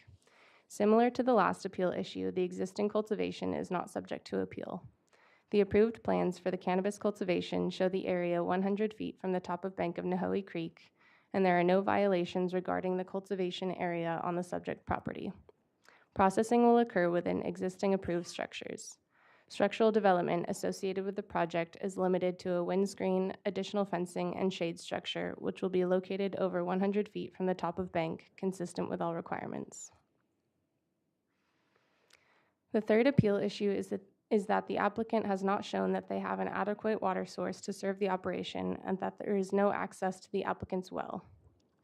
As stated earlier, the applicant has provided information to demonstrate that they have adequate water service for the existing cultivation and proposed project.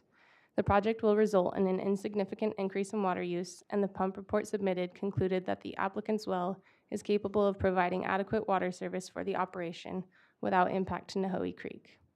P&D staff went to site and confirmed that there is existing access to the well. The fourth appeal issue is that the plans show the incorrect top of bank for Nahoe Creek and that all previously approved and proposed structures are within 50 feet or less of the top of bank. The processing will occur within the existing legally permitted barn and shipping containers approved under the previous LUP for cultivation. The proposed structural development consisting of the windscreen, shade structure, and fencing will be located 100 feet from the top of bank. Additionally, staff coordinated with CDFW and the Water Board and did not receive comments on the creek top of bank or proposed project. The fifth appeal issue is that the appellant, Nahoe Farms, has a recorded water well easement on the Sierra Botanicals property for their well, and the applicant is blocking access to it. The water well easement is shown on the project plans, and P&D compliance staff went to site and confirmed that there is existing pedestrian access over the easement. Additionally, easement disputes are private disputes that the county does not have authority to adjudicate, and access to the easement is not relevant to the project scope. The sixth appeal issue is that the applicant recently destabilized a large section of the creek bank by removing erosion control wattles and plants and created an unpermitted stairway. The project is for processing in an existing barn and shipping containers and will not impact Nahoe Creek. P&D staff coordinated with CDFW and received confirmation that there is a notice of violation for the stairway, but they confirmed that this area is not used to access the applicant's well and that the violation would not impact the project. There are no zoning violations on the subject property. The proposed project is consistent with the policies of the comprehensive plan, including the land use element, the agricultural element, and the conservation element. The proposed project is consistent with standards of the Land Use and Development Code, including the Ag 2 Zone District Standards and the Cannabis Ordinance. The project is limited to processing in existing structures on a site with approved cannabis cultivation and is compliant with all requirements of the Cannabis Ordinance, including odor abatement, fencing, security lighting, site transportation, demand management, and noise. The project relies on the PEIR prepared for the Cannabis Land Use Ordinance and Licensing Program pursuant to CEQA Guidelines Section 15162, as documented by the written checklist prepared pursuant to CEQA Guidelines Section 15168. The checklist is included as Attachment C to the staff report. No additional environmental review is required. Staff recommends that your commission deny the appeals, make the required findings for approval included in Attachment A, determine that the PEIR is adequate and no additional environmental review is needed, and grants approval of the project subject to the conditions included as Attachment B. This concludes staff's presentation. Staff and the applicant are available to answer any questions. Thank you. Thank you, Ms. Brown. Do we have questions from the Planning Commission for staff? Commissioner Reed?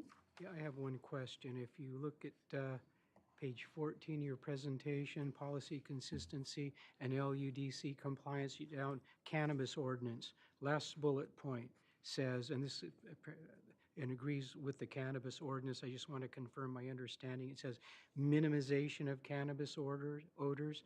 It doesn't say absolute elimination. It says minimization, right? And then it's implied that it's best available technology is used. Is that consistent with the ordinance and the requirements? Chair Bradley, Commissioner Reed, yes. So since this project is in the Ag 2 zone and not adjacent to an EDRN or urban-rural boundary, it's required to comply with the standard in the ordinance for limitations on cannabis harvesting activities, which requires that they use that cannabis processing is located within fully enclosed structures that utilize the best available control technology, which they're proposing carbon scrubbers, so it does comply with that ordinance standard. Okay, so that, according to my understanding, means reduced cannabis odors, transient odors to the maximum extent possible. Does not mean they need to be reduced to zero, which is probably impossible at any rate. Correct? Yes, that's correct. Okay, thank you. Commissioner Park? I have a somewhat related question, and I want to give fair warning to the rest of the commission that this is a little complicated, but I gave fair warning to staff that I was going to ask it, so I think you'll understand what I'm asking. So this is an LUP application. It's an appeal of an LUP. This is not a CUP application, correct? Okay. That's correct. And it's an Ag 2, and so our Ag ordinance does not require odor abatement plans for Ag 2 cannabis grows, correct? Correct, as long as they're not adjacent to an urban-rural boundary. Right. And if we were going to add any conditions of approval, they would have to be ones that were authorized to add for LUP projects, right? Chair Bradley, Commissioner Park, it would have to be linked to a code section or a finding to add a condition. Right. And I've expressed my opinion a couple of times, privately and publicly, that for CUP projects, which are now all other outdoor cannabis projects, that I favor incorporating the tiered response program and standards that we initially used, well, in Carpinteria greenhouse things, but we also used it with the CCA project a couple of years ago. And that those, because there's CUPs and we have the compatibility standard in it, finding 2.1.5, I think that's authorized. But, and I've asked you to take a look at those tiered response standards. Is that something that we are able to require for this project that is not a CUP? Commissioner Bradley, Chair Park, since the project doesn't require an odor abatement plan, I don't believe we could condition it to require that. Right. As Willow mentioned, there is the ordinance standard that states, in order to minimize cannabis odors, the processing of harvested cannabis shall be located within an enclosed structure that utilizes best available control technology. So the tiering that you're talking about related to the odor abatement plans, that's when that feature was added to OAPs. Right. Since this project doesn't have an odor abatement plan, it's not required. It wouldn't be, I don't see the nexus to add something like that to this project. Well, and let me follow up on that a little bit. If I look at, and forgive me if my memory is incorrect, but I think it's Exhibit F. And what's that called? It looked to me, that looks to me like an odor abatement plan that the applicant has volunteered. Right. And when I look at it, it's pretty complete, and it follows all the steps for the tiered response. It just ends, though, and doesn't go further with P&D inclusion, or P&D examination, and then potential requirement of best available control technology. So there kind of is a plan already. Right, yes, so exactly. So projects like this where they are required to use odor control technology, because of this ordinance standard, this is specific for processing, so it's unrelated to the odor abatement plan. They are required to use best available control technology per the ordinance. And when we look at their plan in general here, it's using carbon scrubbers, which are now considered the best available control technology. So however we connect the dots that get here, we have most of an odor abatement plan that has the tiered response provisions, and we've already got the best available control technology that one might ultimately get through the application of those standards in a CUP type project. Correct, yeah, and their odor control memo, I'll just call it a memo, or Memo. it's not their OAP, capital OAP plan, but it does include contingency measures. So if there's an issue with their system, then they have a measure built into, a contingency built in to improve it. Okay. Well, I won't ask any further questions about this, but I will address this a little further when we get to deliberations. But thanks for doing the homework. Chair Bradley, if you don't mind me just adding on, thank for these good answers. I was just reading the contingency measure too, and I think it's interesting. So I'm just going to read. If the mechanical methods are unable to contain the odors being generated by the processing operations, an industrial hygienist will be retained by the operations to evaluate the existing system and recommend best practices or additional equipment that will be used. So in a lot of ways, I think it does speak toward there is another level that we can use if there's odors being detected. I think that we could count on this language, to force them into doing more or move to a next level, as it were. In my opinion, I just want to. Thank you. I just had one question, and it goes to your slide 11, your staff response on new structural development being located 150 feet from Nahoki. The structural development is not really a building, though, isn't it? Just, what is it? Is it shades? Maybe you want to go back to the slide that had the site plan. It's a fence and a shade structure, and can you clarify that?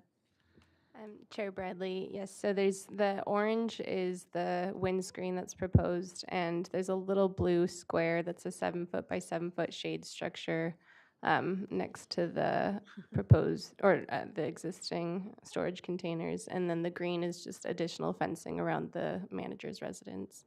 Okay, and so on this exhibit, your crosshatch, that's the top of Creek Bank, the line that, So it shows the 50-foot top of bank setback, and then the 100-foot setback is shown is from the edge of the riparian vegetation for the hoop houses.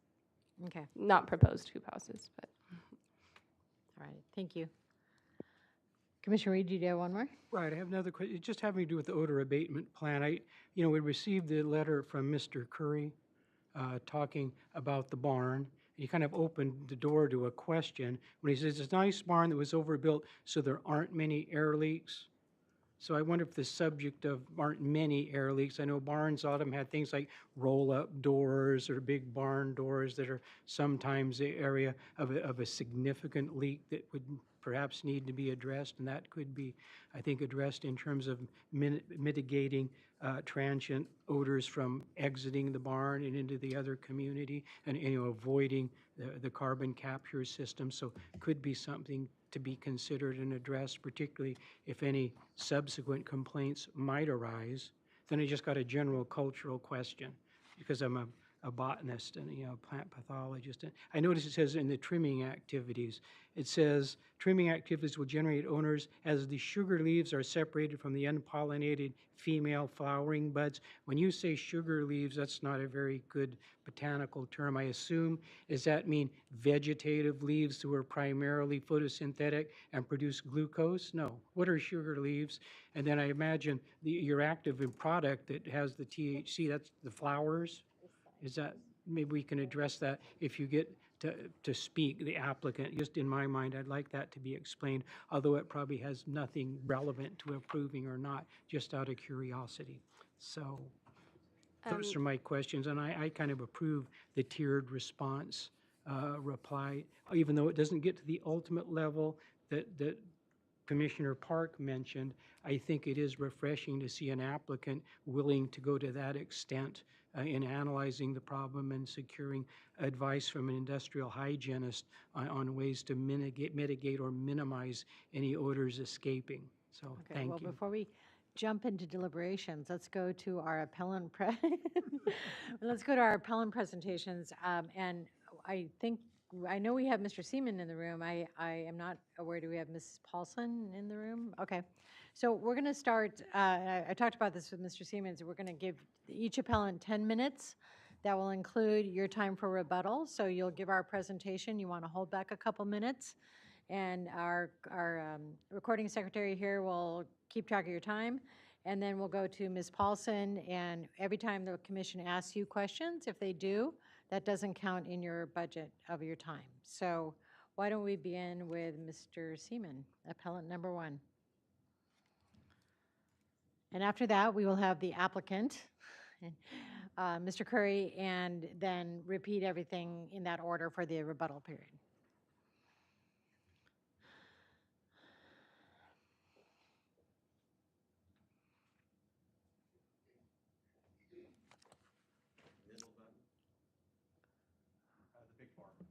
Yeah, okay. And please start with your name. My name is Ed Seaman, and I represent Restoration Oaks Ranch, Wild Farmlands Foundation, and Santa Barbara Blueberries. I have a question before I get started. Based on the vote earlier, which was not unanimous, do I get to ask Willow to show the 2 slides that I wanted to show, or am I just talking? I'm going to defer to County Council. Madam Chair, thank you. Oh.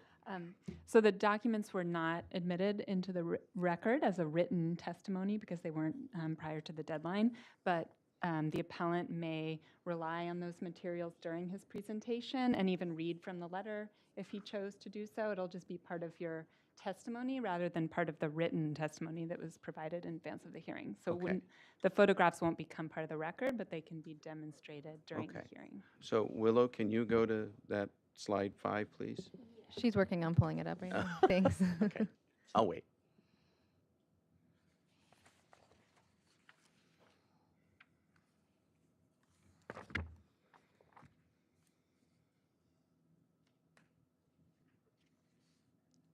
Madam Chair, just a question.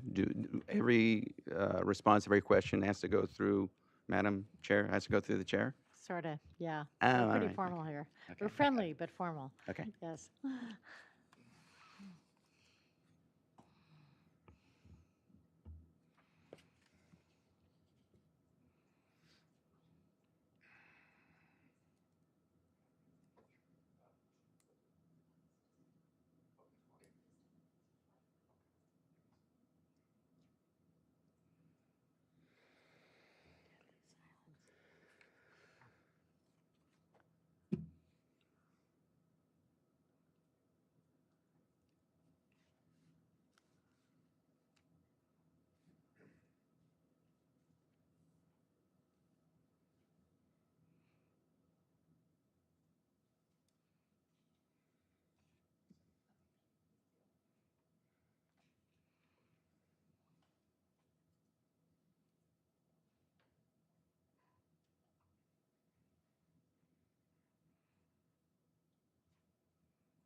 Mr. Seaman, you didn't provide any kind of a PowerPoint on your own, right? Madam Chair, no. I gave some materials to David. He put it into a PDF, and basically it's all in one file now. Okay. Thank There you. it is. Okay, I'm ready to start now. In 2022, when the county approved Nahoe Farms' 23-acre cannabis operation, Sierra Botanicals was already operating on 3 acres. Now, 2 new cannabis projects are in process that would also operate directly across the freeway from us, which you can see here. You can see Wild Farmlands and Santa Barbara Blueberries on the right, Tat Ventures, Sierra Botanicals, and Nahoe Farms there. If you scroll down a little bit, you will also see at the bottom of that map, you've got Folded Hills. That's pertinent. This 60% processing expansion is what I take exception to. I'm here to talk about only one seemingly small part of this footprint, but it all matters. For us, it represents a death by 1,000 cuts. If this is all approved, it becomes a combined 30 acres of cannabis operations, including about 14,000 square feet of cannabis processing and storage. That's more than twice the acreage of our berry crops and twice the size of our barn next door and generally upwind of us.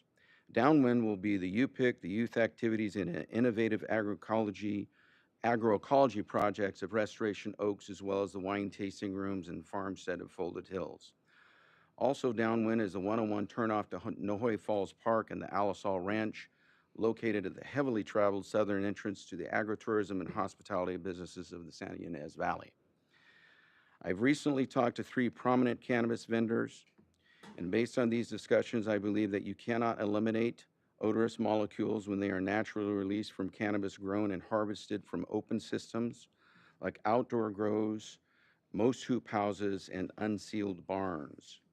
If hoops are not sealed and fitted with negative airflow systems, hoops in particular are considered open systems and odor will escape. Only the closed system of a properly sealed, airflow-fitted, filtered greenhouse or hoop house will provide durably effective odor control. Trucking Harvested cannabis in from other grows adds another challenge to effective odor control, ingress and egress of the harvest into the processing facility. Could you go to the slide 4, please, Willow? Yeah. Cannabis regulators, you guys can read that. This is the core of the issue. For those that don't know, cannabis permanently stunts the natural development of adolescent brains. There's lots and lots of material on this. We are a family destination, high profile, established, and focused on innovative agroecology projects, education, and safe outdoor activities for youth. While not legally a sensitive receptor, we are one in fact, and we were long before recreational cannabis was legal. Families come to the ranch for the more than the berry picking, they come for the outdoor experience. Visitors literally schedule their Santa Barbara vacation around the blueberry season opening day. Except for the periodic cannabis odor, there are no reminders of any industry here. People come to get away from industry. Restoration Oaks Ranch cannot be replaced. On the other hand, you can grow cannabis pretty much anywhere, including a retrofitted downtown warehouse. From a county perspective, any expansion of industrial cannabis near us is an exchange. You may gain tax revenue, but in exchange, you risk or you lose food production, endangered species, innovations in watershed and soil restoration, agrotourism, and pure, natural, healthy, outdoor educational activities for youth and their families. Why risk all this when you can grow cannabis somewhere else, or in this case, increase the size by 60%? We already smell cannabis from Sierra Botanicals, and we'd like not to, so we wholeheartedly support their odor management improvements, but we absolutely do not support the proposed 60% increase in the processing volume shipped in from other grows. In spite of the technical findings of staff, which I'm sure are dead on, we don't approve it. Madam Chair, I know you and the rest of the commissioners are not lawmakers, but you personally know a few. Please support us in the rare services we provide for the community, especially to our families and to our youth. We are committed to doing the right thing for our community. Please join us. Keep Restoration Oaks Ranch safe from the ever-expanding drug industry. I will leave the rest of my time for discussion and rebuttals. Thank you. Thank you. Does anybody have a question for Mr. Siemens? Yes. First, I really appreciate all the efforts you're doing to educate children and afford them outdoor activities, and I believe that's all well documented. But I'd like to go back to your statements regarding public health protection and its overriding consideration with respect to regulating businesses like cannabis. You cited, various studies that apparently cite inhibition of neurological development of juveniles due to exposure to cannabis. Now, weren't those studies generally confined to ingestion or recreational use of cannabis? And in fact, are any of those studies related to brief exposure to transient odors from growing or harvesting activities? Commissioner, through the chair, I'm not suggesting that the studies are representing what is happening on Restoration Oaks Ranch. What I am suggesting is if a family, let's say you're a mom, and you're trying to keep your kids out of the drug culture at school, and you want to go on a nice, pure outdoor activity at Restoration Oaks Ranch, go pick blueberries and go on a tarantula trail hike, for example, you get there, and you got someone coming up to you and saying, hey, there's someone smoking pot in the parking lot. That conversation between the mom and the daughter changes. See, Mom, everybody does it. Even where you wanted to go to get me away from this, they're doing pot out here too. It's a drug culture that we are the antithesis of that drug culture, and we don't want those conversations to take place. Not on a Tarantula Trails hike, not on a U-Pick visit, nothing like that. We want it to remain outdoor, to remain pure. We want this to be a safe place where nothing comes in. In fact, if you look at these studies, it's clear that one of the steps for people that have an addiction problem, one of the first steps is to get them out of the environment that built this pattern, and getting outdoors is one of the things, as mentioned in study after study after study. We're the outdoor. You know, I appreciate your position on that, and, you know, I'm not a big booster of use of cannabis products and things, but I kind of fail to see the connection, how a very compliant processing operation using the best available technology that might emit minimal but transient odors, how that's going to contribute to some guy smoking a couple of Hooters out in your parking lot. I don't see where that's really relevant to this particular application. Well, Commissioner Reed, through the chair, I disagree with you. Another organization that does 6 visits to our site every year is an organization called Join Up International. They do horse therapy. They have counselors come out and spend time with the people that are the first responders and the PTSD victims, and they spend time on the ranch when they're doing their weekend therapy retreat. They don't want those folks, they're not going to smoke pot on the ranch when they're there. They are being told to separate. They're trying to get these folks to trust, and horses are great to get folks that don't trust people for whatever's happened in their life to start trusting again. And you talk to those folks or any of the families, and literally do this, that are trying to fight the drug culture and whatever their circumstances are, they want to get away from it. And if they go to a place that's supposed to be safe and they end up getting the same thing going on, technically with Join Up, it is a formal safe place, and they will actually say, get out if someone was smoking cannabis there. So, Thank you. Commissioner Reed, did you have any follow-up? No. Commissioner Park. Yeah, I have a question. You referred a couple of times to 60% increase for 60%. 60% increase for processing for, I can't remember the rest of your phrase, for cannabis that's brought in. And what are you referring to? Because I want to ask staff to explain that a little bit more later, what the project calls for, but I want to know what you're referring to. Commissioner Park, through the chair, if you look at the proposal, there's an increase in the processing of 60%. I had a conversation with Justin about this personally, and that increase would be trucked in, as I understand it. Now, you can look for it. Maybe we can ask staff about that, but I think that's where I got that number. Okay, we'll save that for later then. Thank Okay. you. Okay, no other questions?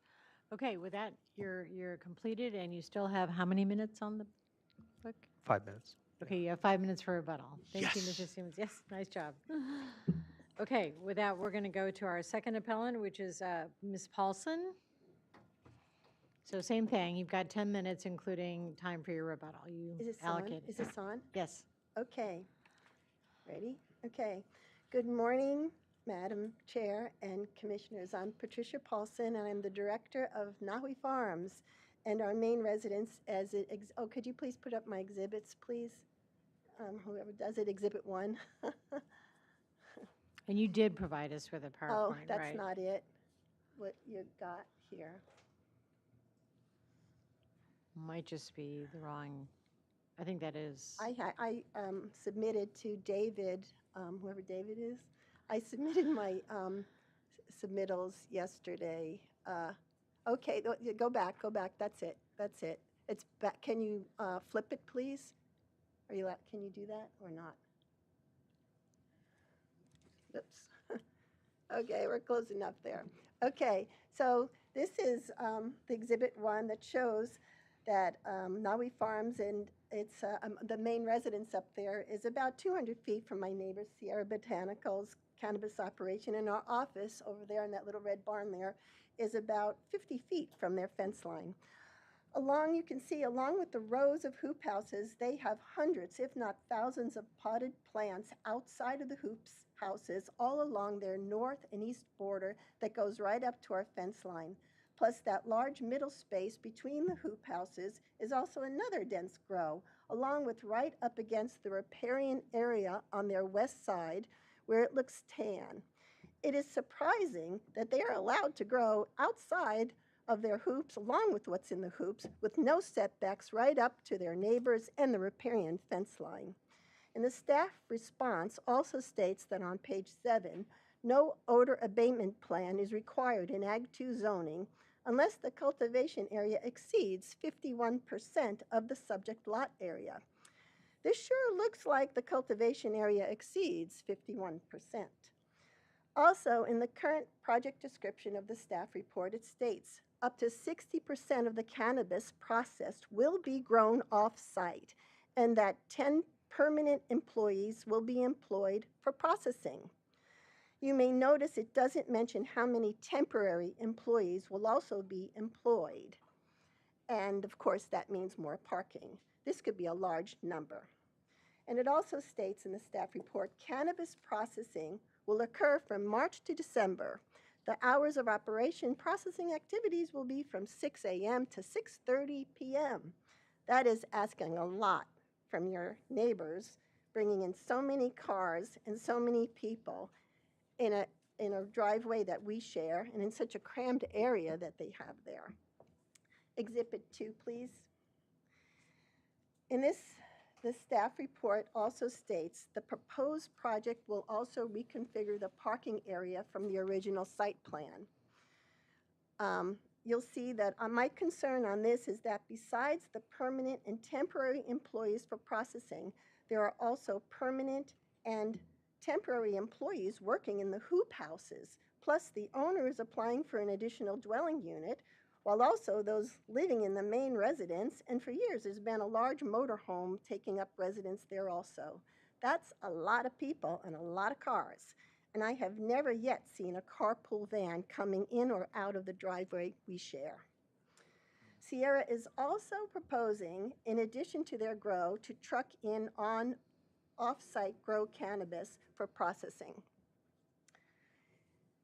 Is there any limit to the amount of trucks that will be using our shared driveway?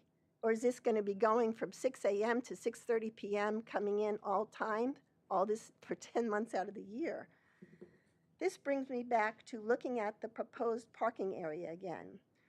Just with their current operation at times of the year, right now, there are so many cars at certain times when they're doing their cutting on the hoop houses, they have to park in the driveway. So what I ask is that the fence and second gate that are shown with the arrows, up, I don't know if you see it, I have those little arrows in there, be removed. They already have a locked entrance at the beginning of their property, and allow parking where it was on the original plan, which is at the southern fence line. And for further security, Sierra is already proposing to build a 6-foot fence, which you already saw in the past illustration, with locked gates that close off the residents and all of their grow and processing. There's lots to go here. On their site plan, at the west side of the parking lot, it is, you probably can't see it because it's so small, but I'll tell you what is written there is, it says dirt road. And I would like you to see how the proposed parking lot is hindering this important historic road in exhibit, the next exhibit, please, exhibit 3. It's upside down, please. Could you fix that? Okay, I'm going to keep talking. This historic dirt road supplies the needed vehicle and safe walking access to Sierra's only permitted well, which is now their new water source for the existing cannabis cultivation and the proposed project. So you would think keeping this access open would be relevant to their project and, of course, for fire safety. And you see our well is right next to theirs. Exhibit 4, please. This is the dirt road, and no, the top one, the one, okay. This is the dirt road, that's correct, coming up from the well. and is blocked by the recent construction of about a 3-foot raised gravel surface for the proposed parking lot.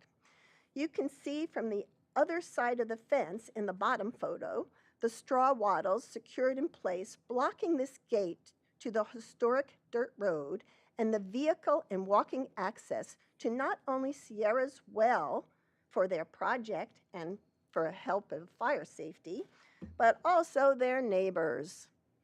Exhibit 5, please. This is an aerial view. That's not 5. That's 5, and I hope you can read that. This is an aerial view that clearly shows the well sites. This is from their site plan, including an adjacent neighbor's number 3 capped so-called wishing well that happened to be the well that Sierra originally got their approval for growing their cannabis, and now they're stating that it's on another person's property, and it's a capped well, and it's not functional, never was. And also clearly shows the fence and gate I am requesting to be removed to free up the congestion of cars. It's that zigzag thing right there. I have seen in the operation they have now in peak seasons, there are cars parked in the driveway and trucks that don't have the space to turn around end up using Nahui's parking area. Also removing and relocating the fence will not only create parking space, but it will also give the needed access to the historic dirt road. Lastly, in this exhibit, I would like to bring attention to the number 17 on this site plan that is labeled the washout area. This is current restoration area by CDFW, and in the staff report it states that the planning department went down and monitored this site and confirmed that there is existing pedestrian access to the wells. That means with the safe access of the dirt road blocked off, pedestrians use this washout access. This has never before been a walking path, yet Sierra has attempted to open this unstable bank for employees to use to get to their wells. Staff report also states this is not for vehicle access. There is no safe access for Sierra to get vehicle access if ever needed to get to their now permitted well right next to ours by closing off the dirt road, plus giving all pedestrians a very unstable pathway. I have lived at Nahui for over 30 years, and I have witnessed how quickly large unstable pieces of the bank can just let go and drop immediately, especially in the rain season. Exhibit 6, please.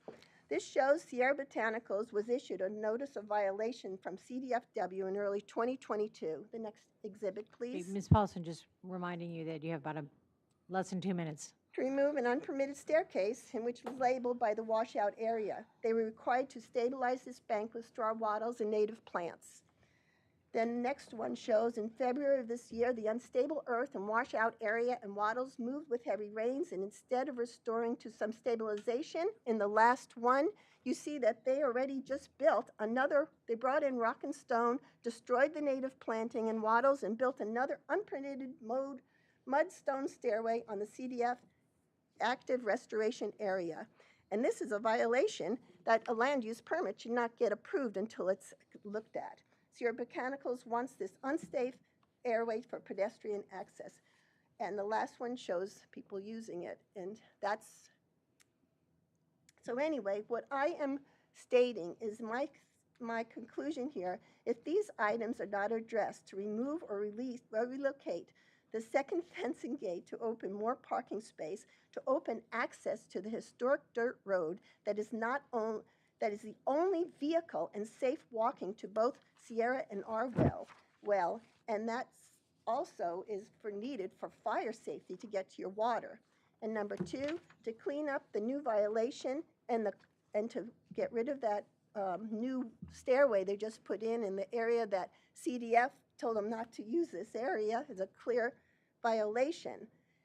And to be neighbors and open up and try to resolve this. And that's all I'm going to say right now. Okay, well, that's all you have, and you have okay, almost well, no a lot time to for follow-up. try Thank to you. put in a But, nutshell of 10 Okay, minutes. hold on a second.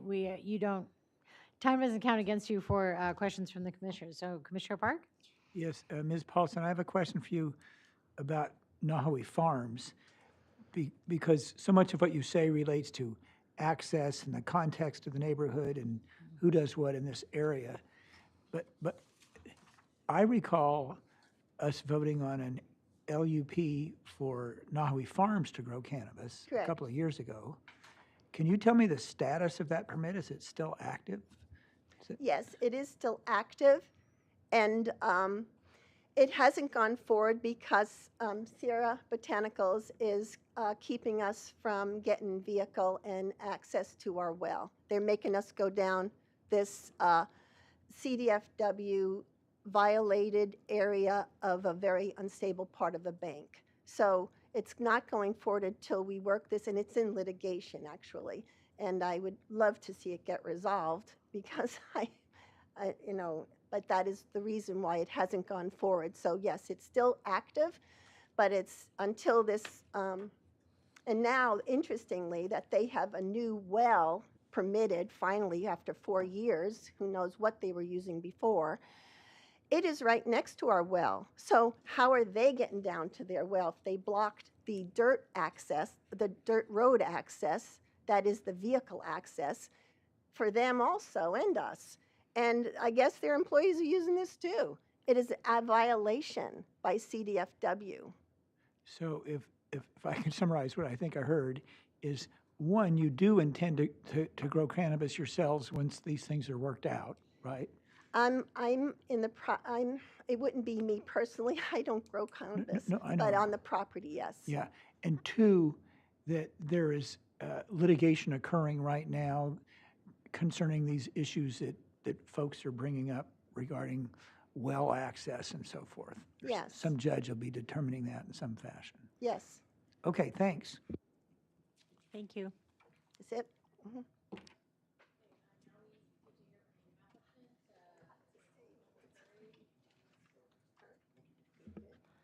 Now we hear from the applicant, Mr. Curry. Good morning. Hi. Is everybody just doing 10 minutes? Okay, I'll try and keep it quick. Thank you very much. My name is Capono Curry. Oh, hold on a second. We wanted his PowerPoint up, right?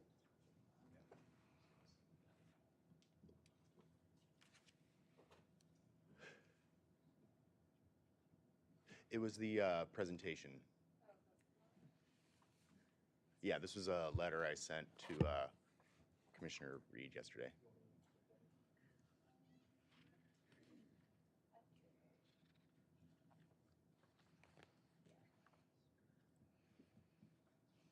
It was in the Dropbox this morning.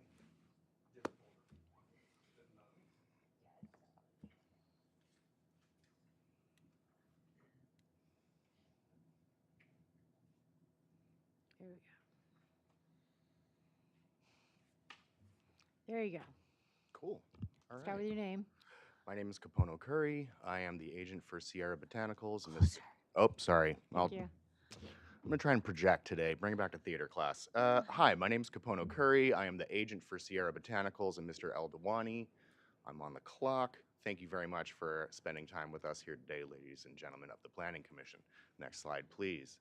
Today's hearing is, as I understand it from the legal experts I have worked with in the past, a ministerial hearing to discuss the addition of processing and a change of use to an existing barn which intends to be used by an existing approved cannabis operation. I myself am not a lawyer, but I do a lot of research, and I put some links in my slides for people who want to do some research at home to help understand some of these items. The specific role of the Planning Commission in today's hearing is outlined in section of the LUDC 35-102-040, specifically appeals to the Commission. Next slide, please. Today's hearing is not a discretionary hearing for a conditional use permit on Mr. Eldawani or Sierra Botanicals cultivation. This is not a new venue to discuss or arbitrate multiple ongoing civil suits. Today is not a hearing to discuss changes to a land use permit which was issued in 2019 and then vested shortly thereafter. Let's go to the next slide. The project is to take this barn and dry cannabis that is farmed by Sierra Botanicals on their existing approved area. The barn itself is pretty overbuilt. Although it is a barn, it was a barn meant to handle tractors with at least 300 horses. So it's got some pretty good vapor barriers, insulation on there already. And the intended use is to cut the plants down, stick them in the barn, dry them, trim them, so that the farm itself can capture a higher level of revenue for its farming activities and contribute more to the Santa Barbara economy. Next slide, please. There are some legitimate areas of concern which the planning department works very hard to analyze when they're looking at projects such as this. Issues like odor. Where are these smells coming from? How are they contained? Where is the water coming from? How much of it is being used? How is the site monitored in regards to security for staff, and as well as the workers and the regulators who need to visit the facility? How does a fire engine or trucks enter and exit the site, along with employees who are visiting? Along with what equipment on this property generates noise, and what is the noise level you will encounter at the fence line as a neighbor? In addition to that, Santa Barbara Flood Control did have some very good questions. Would this property be affected by a 100-year flood? Will this project fall into the river?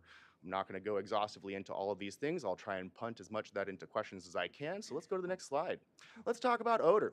So first off, I myself am not an industrial hygienist. I am lucky and blessed to work with Geosyntec, as well as the County of Santa Barbara, Yolo Solano Air Pollution Management District, as well as Santa Barbara Air Pollution Management District.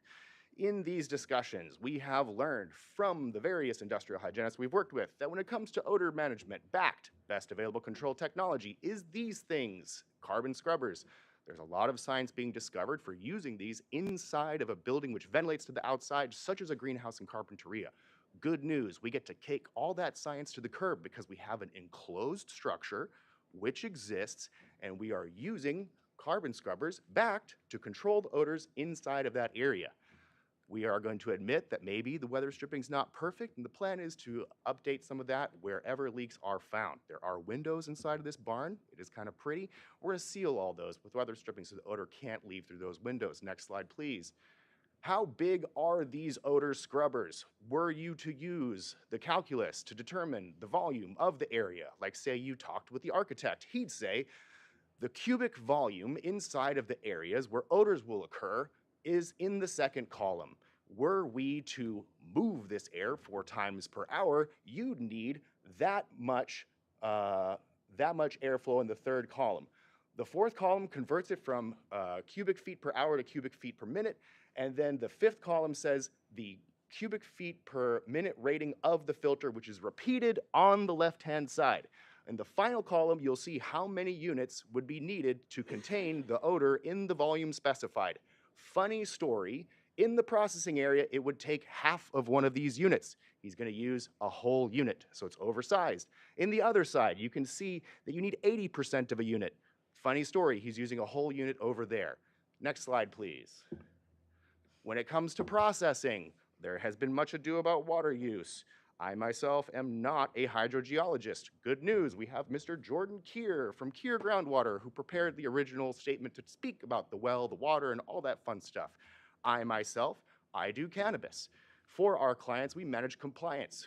Funny story, we have done this many harvests where we track the wet weight, the dry weight, and the finished weight.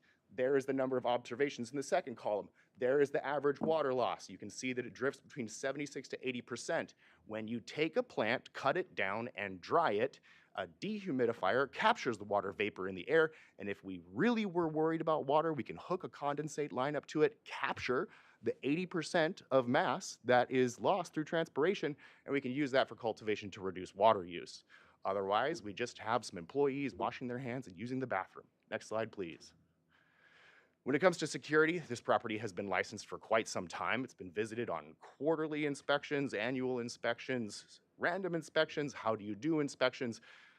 Sheriff's feedback on the camera system has been implemented, re-implemented, and re-implemented inside of the barn as well as outside of the barn. In addition to that, the new fence allows the owner/operator, Mr. Eldawani, to reside on site should something happen in the middle of the night. He wakes right up and he reaches out to sheriff saying that something is happening, and they take it from there. Next slide, please. When it comes to access, access occurs through a 16-foot gate. Past this, there's another 22-foot gate and another 22-foot gate. This is where the trucks come in and out. It's 16 feet wide. The fire department has come through, analyzed this, and approved it. Next slide, please. Speaking of fire, Mr. Eldewani is required to install hydrants as well as sprinklers and additional water storage to contain the fire in the time it takes Santa Barbara Fire to arrive at the site. The fire sprinkler pump is already on site. It was specially ordered. It took Mr. Eldewani 8 months to get it in, and it's sitting there waiting to be installed. It's being reviewed by the building department. There's the building permit number right there in case anybody at home wants to look it up. Next slide, please. When it comes to noise, the noise generated by the inline fans inside the building with insulation and a vapor barrier, as well as the one heat pump located outside, evaluated by a mechanical engineer. We'll get to the conclusion. It's not that noisy. Next slide, please. When in regards to flood control, Aurora's M. Janis did point out that about 12 square feet of the building reside in the 100-year flood zone. This triggered analysis by Bethel Engineering to look at the scour calculations and prepare civil engineering analysis, as well as Pacific Coast testing to do geotechnical analysis of the bank itself to help answer the question, will this thing fall in the river if a 100-year flood comes? Funny story, ended up being approved. Next slide, please. The stairwell is the subject of an ongoing civil lawsuit. I believe it's not the purview of myself, or anybody here today, to get into this. I'll focus on the relevant information. Sierra Botanicals doesn't use their well. They don't need to take this walkway down to their well. This stairwell has been removed, and it is purview of a violation with CDFW, and it is currently being handled. Next slide, please. Well, whose well is it anyway? This right here is Justin Eldewani Sierra Botanicals well. It's the same well they've been using since Groundwater Evaluation Memorandum KG 18010439. It was the same one designated in the approved LSA. It was the same well listed in the state clearinghouse that was posted to Sequinet. If you have any questions about the well, its characteristics, Mr. Kier is here to answer them for you. Thank you. Next slide. This is the wishing well. Anybody see any pumps, electricity? Now this one looks a little bit different. This is prior to when they poured concrete in the creek bed, so that one looks a little bit different. Again, if you want to know questions about the well, you can drill in on that in the online portal. Next slide, please. You may be asking, how did we get here? Didn't we already have this? Here's a timeline. Starting back in February 19, when Sierra Botanicals cultivation application was issued, approved without appeal. And then he got his business license, and then he got his state license, and then all the fun happened afterwards that got us here today. Let's skip that because it's really tough to read. Go to the next slide.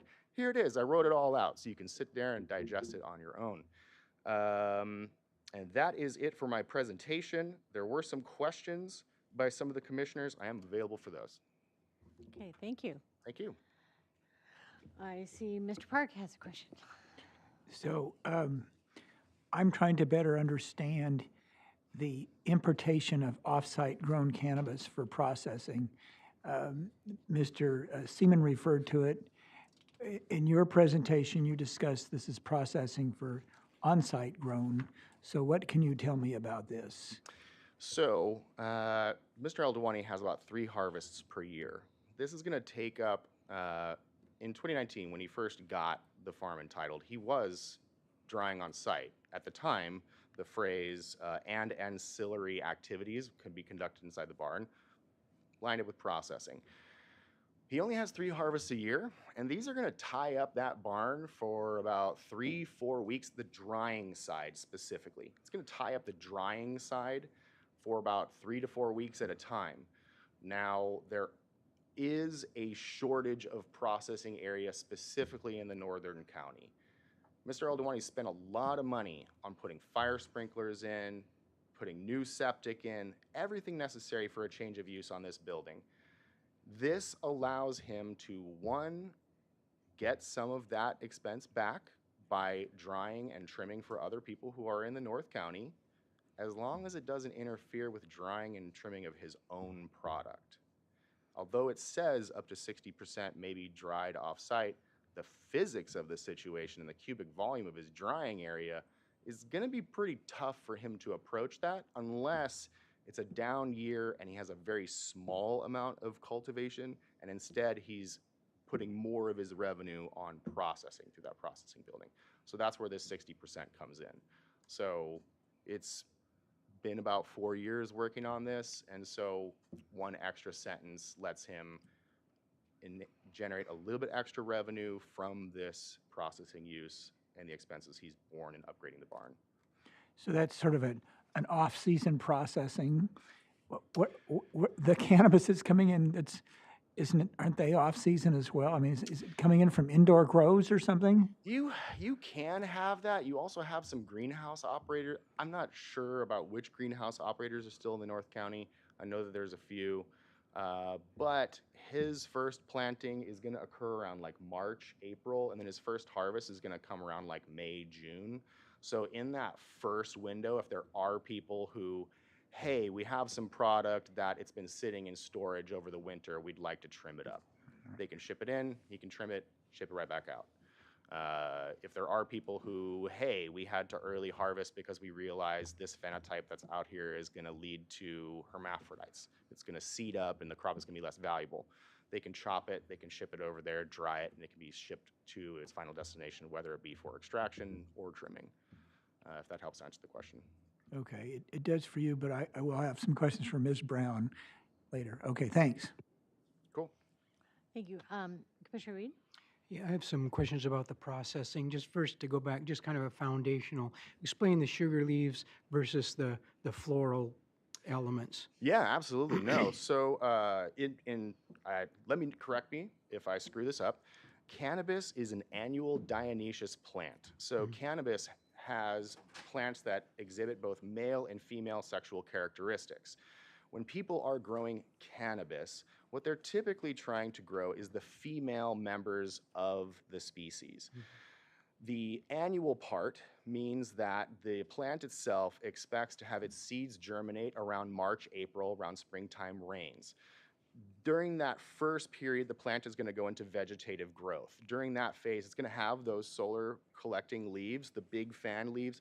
They are predominantly for capturing light energy and converting it into chemical energy for the plant.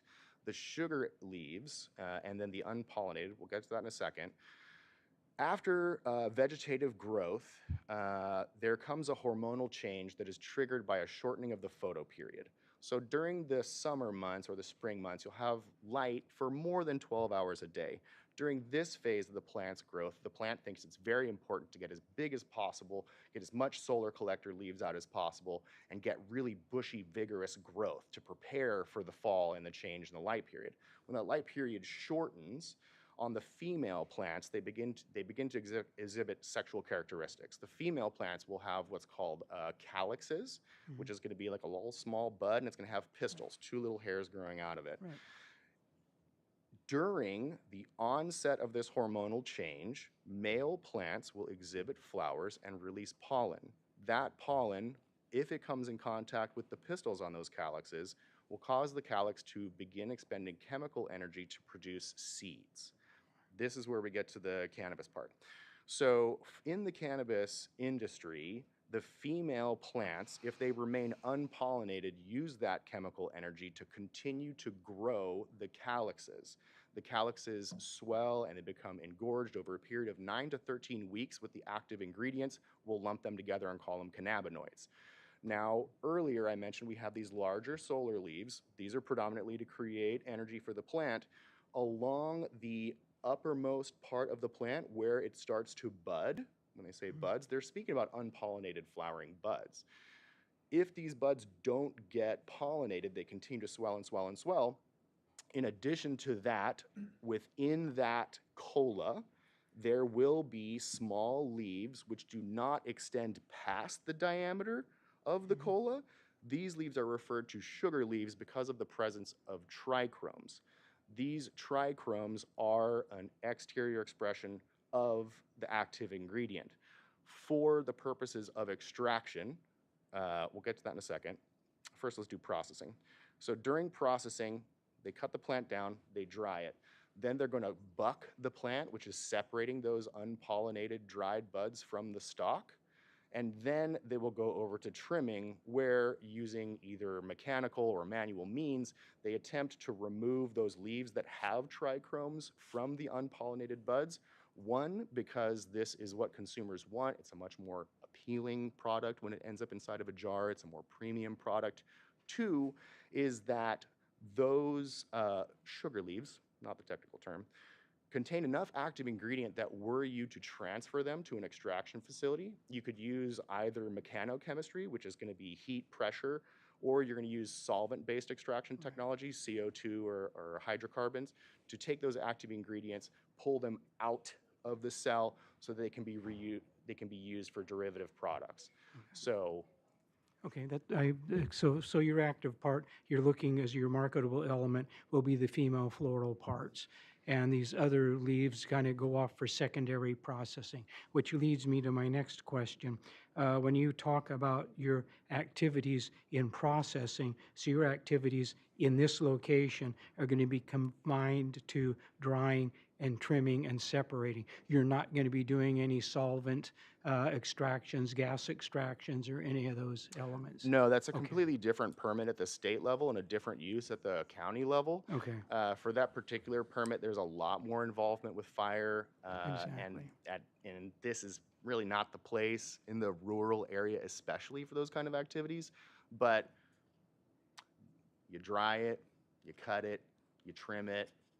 Doesn't require any crazy chemistry. Right. Just, people who know what they're doing and some clean scissors.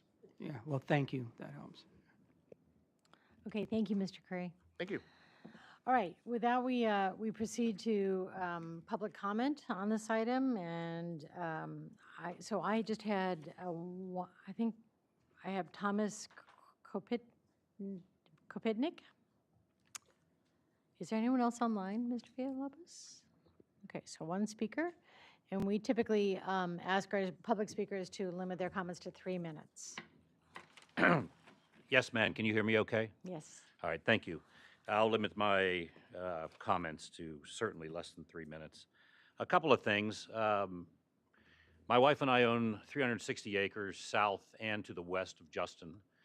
We don't just sit inside. We are working people. We run cows, and we grow wine grapes and sell wine grapes.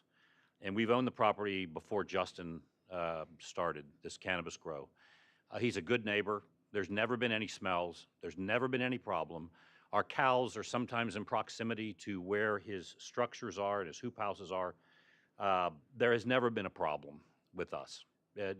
We've owned the property since 2017. There's never been one problem. Second of all, I've been a professor in neurosurgery. I've been a neurosurgeon 34 years. I was a professor at the University of Texas. Mr. Seaman's comments regarding cannabis addiction is frankly ludicrous. It's just, as someone who's prescribed OxyContin, who's prescribed Percocet, who's prescribed Valium, cannabis is a godsend in the medical profession for people that are hopelessly addicted to narcotics.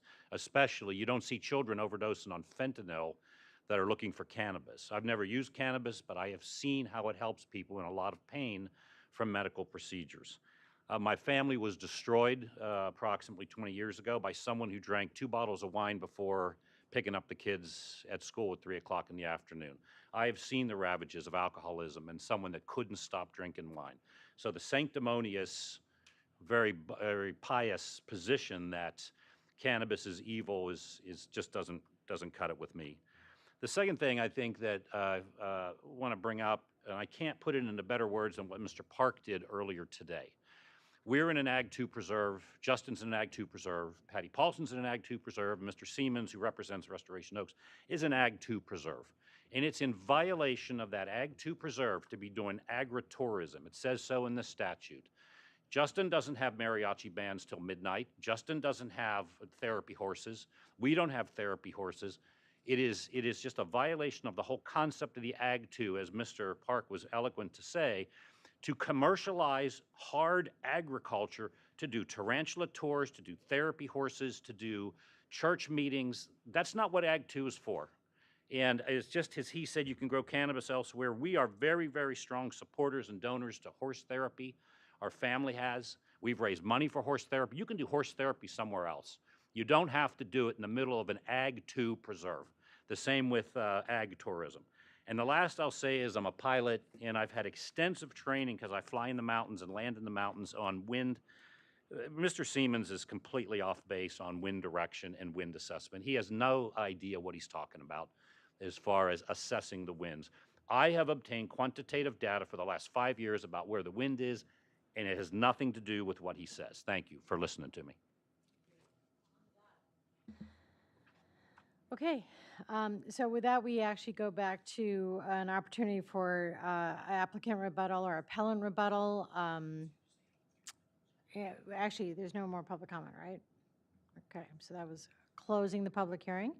And then we come back to appellant rebuttal. So there's time for Mr. Siemens to rebut anything that was raised in the previous comments, and there's actually, there's no time for appellant number 2. Did Mr. Siemens have any rebuttal?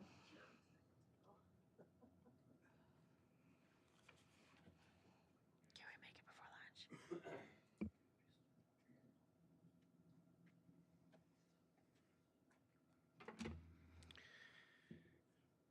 It's on. Well, first of all, I don't have any problem with the increase in the odor management that Justin is talking about. I have a problem with the increase in the size of the footprint. Now, as far as what Tom was saying, I'm reading from an article that I was not allowed to use today. What you aren't hearing about marijuana's health effects that contradict what you're saying, Tom. And another thing that was in my presentation was banners, photos of banners that clearly show the wind blowing onto Restoration Oaks Ranch from Sierra Botanicals. 9 days out of 10, those banners are going into the ranch. Just a couple of things about Beth Madras. Addiction of potential of marijuana is high or higher than some other drug, especially for young people. 1 or 2 drinks will cause only mild inebriation, while most people who use marijuana are using it to become intoxicated and to get high. Marijuana and alcohol both interfere with driving, but with the former, there are no medical cutoff points to determine whether it's safe to get behind the wheel. As a result, prohibitions against driving under the influence are less likely to be enforced for people who are high. States that are legal, states where marijuana is legal have seen increases in car accidents. A drink will clear your system within a couple of hours. You may wake up after binge drinking in the morning with a headache, but the alcohol is gone. By contrast, marijuana just sits there and promotes brain adaptation. It does more lasting brain damage than alcohol, especially at the high potencies being consumed today. Levels of THC are 4 or 5 times higher than they were 30 years ago. And there's mounting evidence that cannabis can cause schizophrenia and associated with violent behavior. I could go on. I have many, many, many articles that I can share with you about that. So there you have it. Okay, thank you, Mr. Seaman. So that concludes all our presentations by the appellants, and would the applicant like to have any rebuttal? No, you have no time left. I'm sorry, you used it all.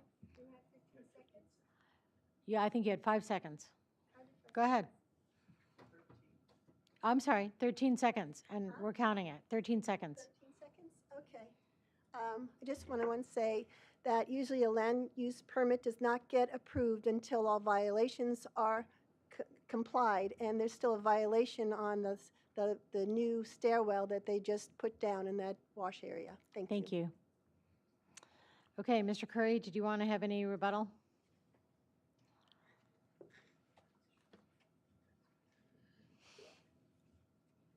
I don't think I've actually got 3 minutes, do I? I think I got like 30 seconds.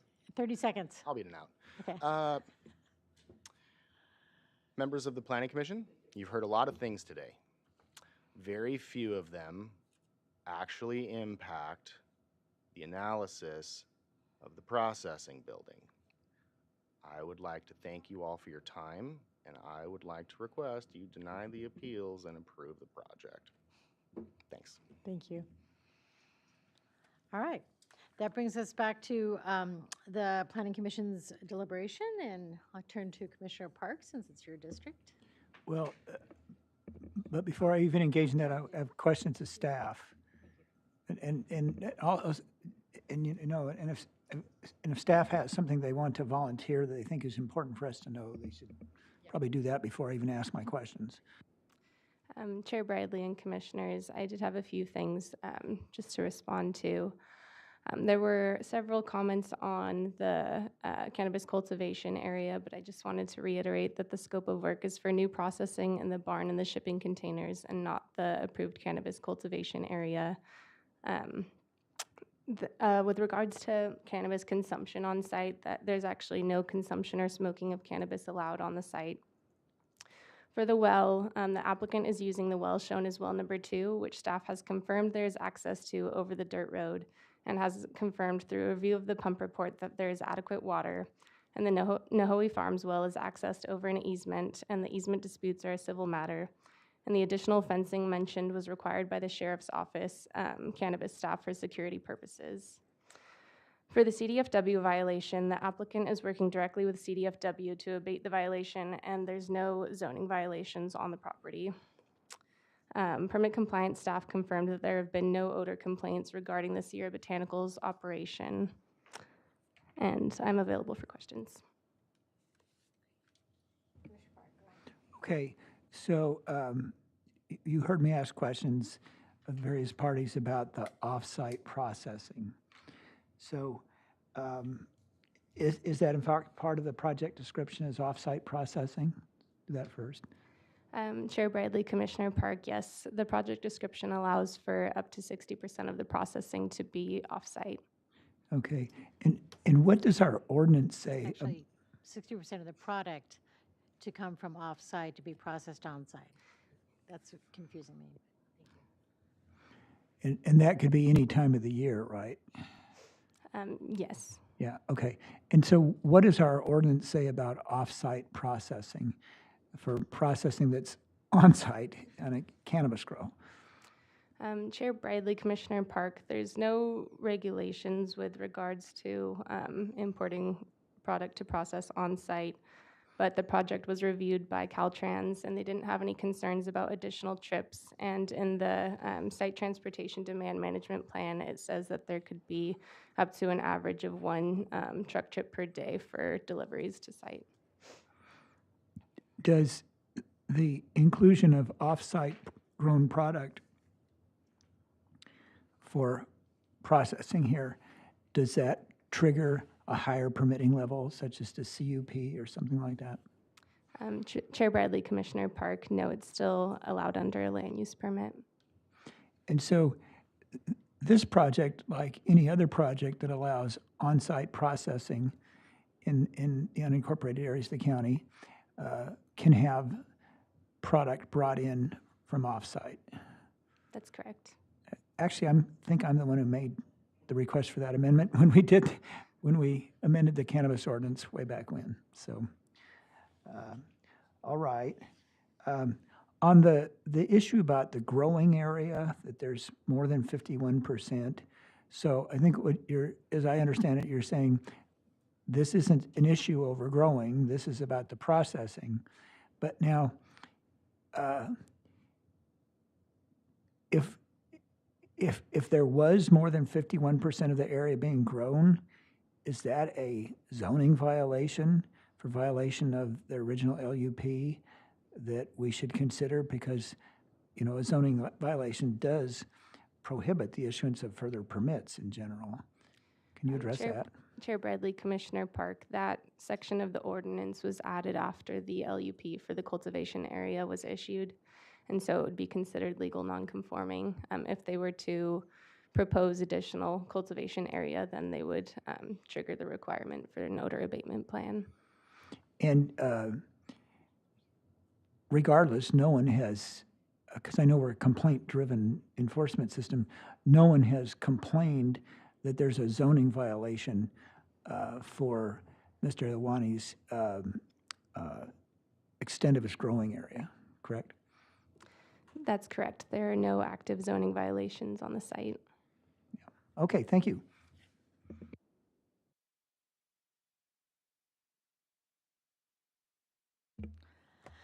Seeing none, do we want to move into deliberations? I think so. Who wants to start? Commissioner Park. Well, if somebody else wants to, Yeah. take the mic. Please go.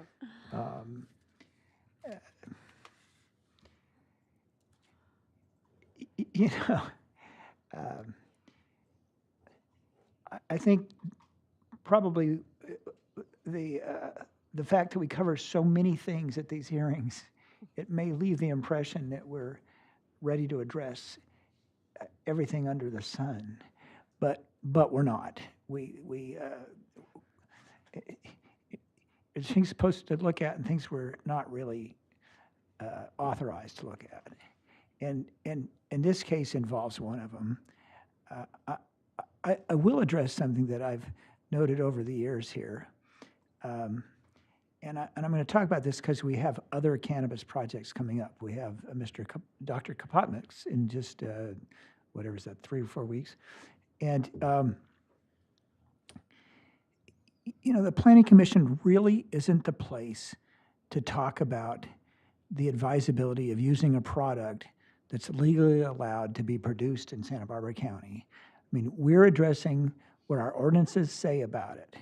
So if you're a vegan and you don't like cows being eaten or turned into shoe leather, that doesn't mean that it's relevant for the Planning Commission to consider that when we look at zoning on a cattle ranch. I ran into this when I presided over the Cat Canyon hearings, where we heard a whole lot about how we should end the use of oil products in the world. And I think Mr. Briggs noted the same thing, that you know, it was kind of hard for us to take all that testimony and think of what to do with it when we were looking at specifically what are the conditions of extracting oil in the county. It's the same thing with cannabis. I know there's all sorts of concern about the use of it or not. That's really not our purview. It just isn't. And it's not a useful use of time for us to hear about that and talk about it. And it also, if we did, it kind of leaves a false impression we can do something about it, so we can't. I'm not trying to criticize anyone, I'm just pointing out that there's a way to do these hearings.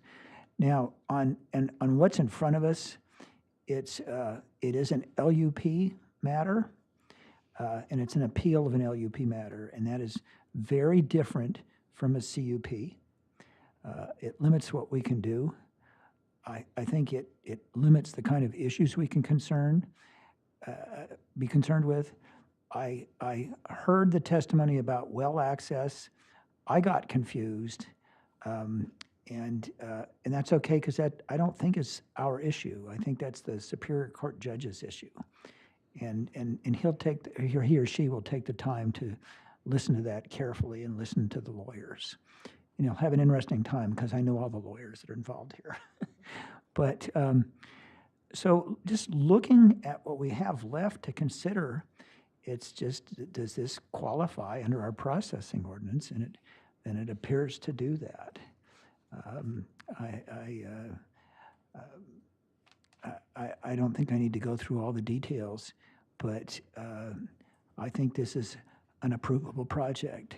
I join in the concern about the impact of cannabis and odor and so forth in that area, as in any area, but our tools for dealing with that are laid out in the cannabis ordinance, and we don't have other tools than what we're applying here.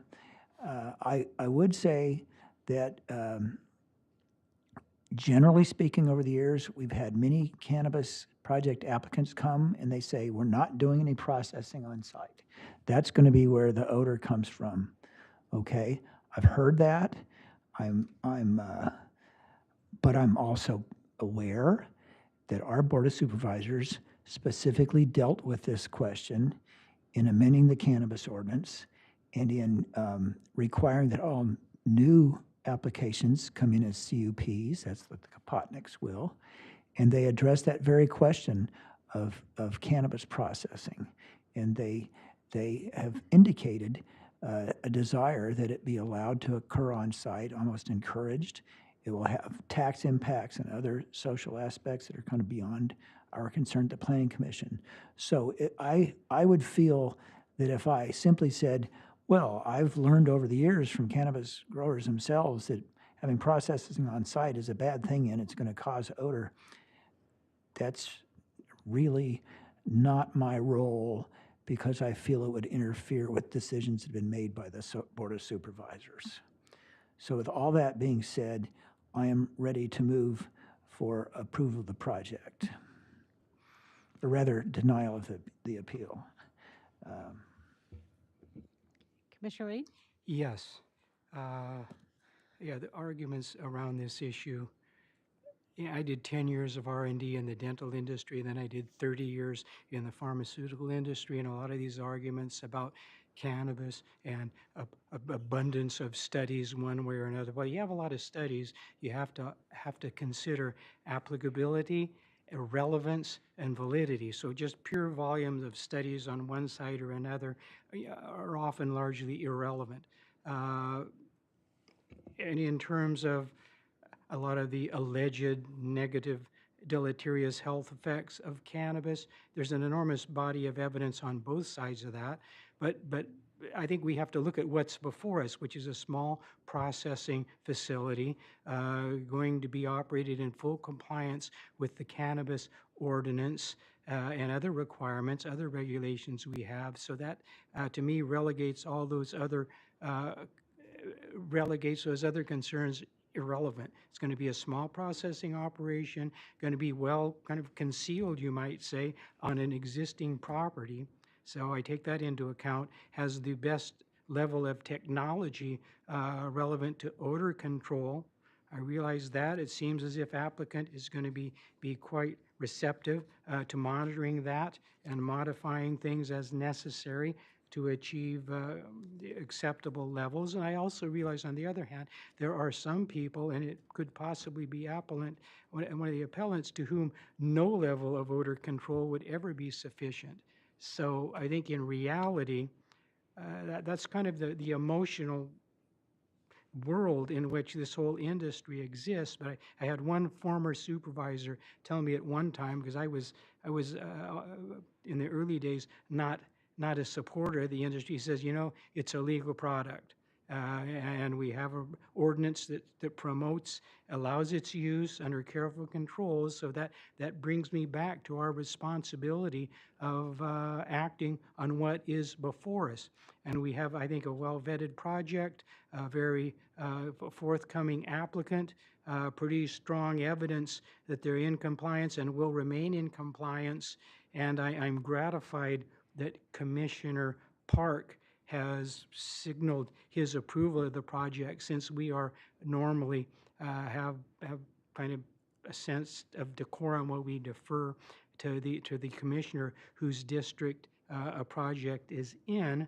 I was prepared to vote to approve the project and deny the appeals no matter what, but I'm gratified that Commissioner Park's support for that same position removes me from the risk of appearing uncouth and disrespectful of our decorum. So I would certainly approve the project and vote to deny the appeals. Thank you. Did you have any comments, Commissioner Kinney? The temptation is to go on and talk about things that are not relevant that were introduced. And there were a few things that I thought were relevant that weren't presented by the applicant, but their details, and I don't believe offset the requirement we have to pay attention to the testimony and make our decision based on what is presented. In essence, today, Mr. Seaman's position is there's lots of evidence, written evidence, that marijuana is particularly harmful to children, and consequently, we should not allow this grow to continue or be added to or engaged in by the applicants, and I don't think any of that is admissible evidence. So what is there to look at? Basically, it's processing of an existing operation plus some imported cannabis plants to add to the processing. And that's where our focus should be, and it's where mine is. I don't believe, and staff hasn't suggested, that we can't approve this if there is any cannabis smell emanating from the processing barn or the containers that have been fitted with carbon scrubbers. We have much more cannabis odor produced in other parts of the county, and we beg for the use of the best available technology. Here, the applicant has offered it. I think if push came to shove, we could not require it, but they've offered it. Maybe it does leak a little bit in this barn, despite the efforts, but the balance clearly is in favor of the applicant. So I will support Commissioner Park's motion. Thank you. I don't really have much to add other than, as your friendly permit nerd, I want to highlight the fact that all of the information brought up about infraction of the California Department of Fish and Wildlife setback and construction in that area, that is that agency's responsibility. So I appreciate that staff, highlighted that and said that's not our issue. Believe me, applicants have many agencies besides the County of Santa Barbara to make happy in this process. So with that, I concur with everybody's comments, and particularly Commissioner Parks. And I guess we need to restate the motion for the final vote. Yeah. Okay, one thing I wanted to comment about is, I think anybody who has been watching our hearings over the course of the past few years realizes how much support I give ag tourism. I just think that my general views of compatibility of any kind of agriculture, including cannabis and ag tourism and other forms of agriculture and with the area, those are my views. They will come into play when we have compatibility findings, 2.1.5 for CUPs, but we don't have that kind of a case. And so we have here at this dais several experienced planning commission members who have learned how to probe these cannabis projects to see if there's compliance with all the ordinances. I think we did that as well as we could, and we have found nothing to tell us that this appeal should be approved. In fact, I think we're all wary of sending on to the Board of Supervisors matters where we have some misgivings about how we've applied our role, because that'll just lead to appeals and more effort by the board, and they won't appreciate it. So I think under our role, our proper role, we need to approve the motion that I'll now make, which is that we deny these appeals, these two matters. We make the required findings for the project that are outlined in the staff report, including the CEQA findings. We determine that the PEIR for cannabis is adequate for this project, and we've heard no new information that was presented to say there's something that's outside that PEIR. And we approve the project subject to the conditions of approval that are included in the staff report. Is there a second? I'll second. Thank you. You roll call it, or? Commissioner Gooney. Aye. Commissioner Reed. Aye. Commissioner Park. Aye. Chair Bradley. Aye. Motion passes 4-0. Thank you. And with that, we are adjourned.